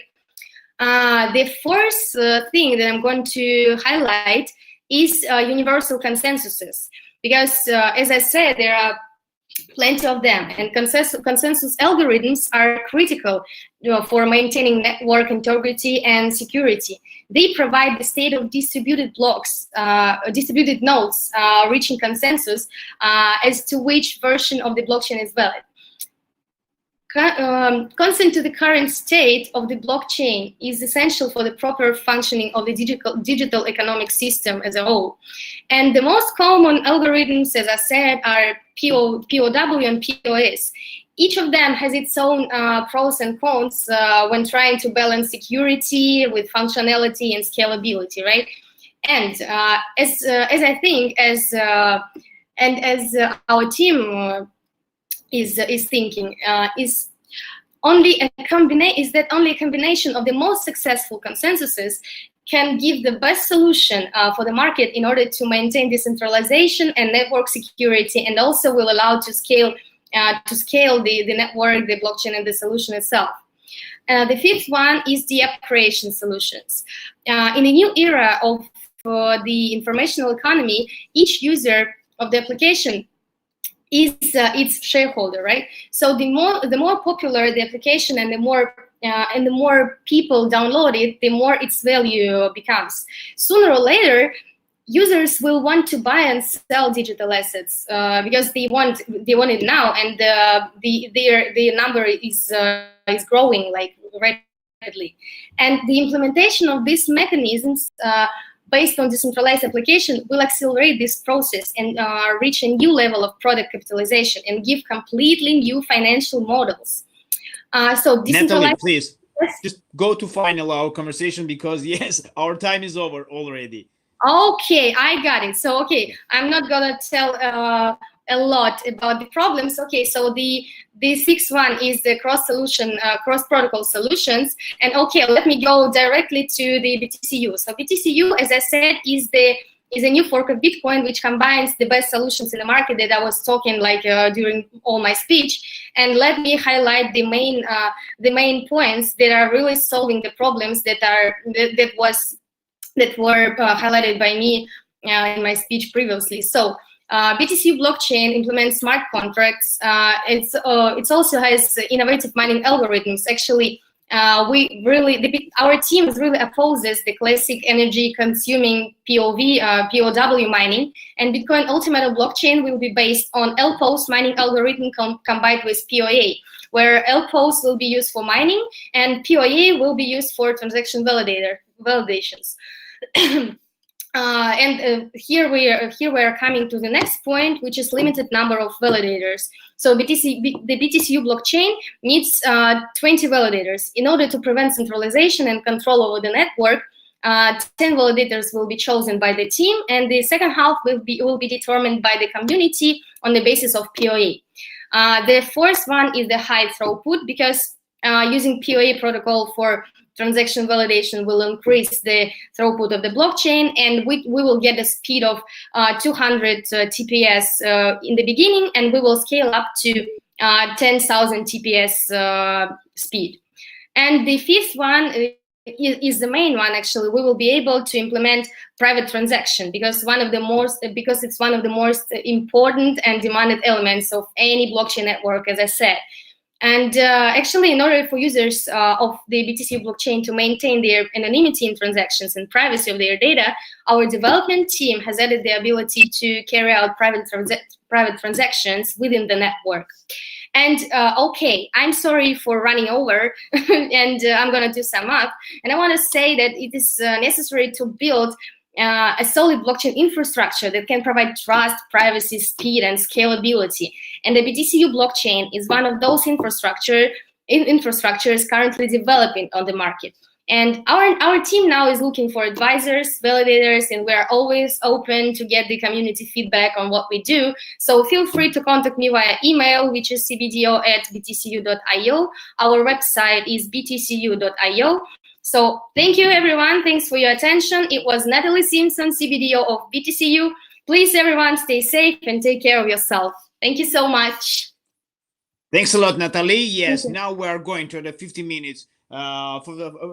Till another speaker, 50 minutes, we have to have a break. Natalie, thanks you a lot. See you again. Bye. Thank you so much. Bye. Bye-bye.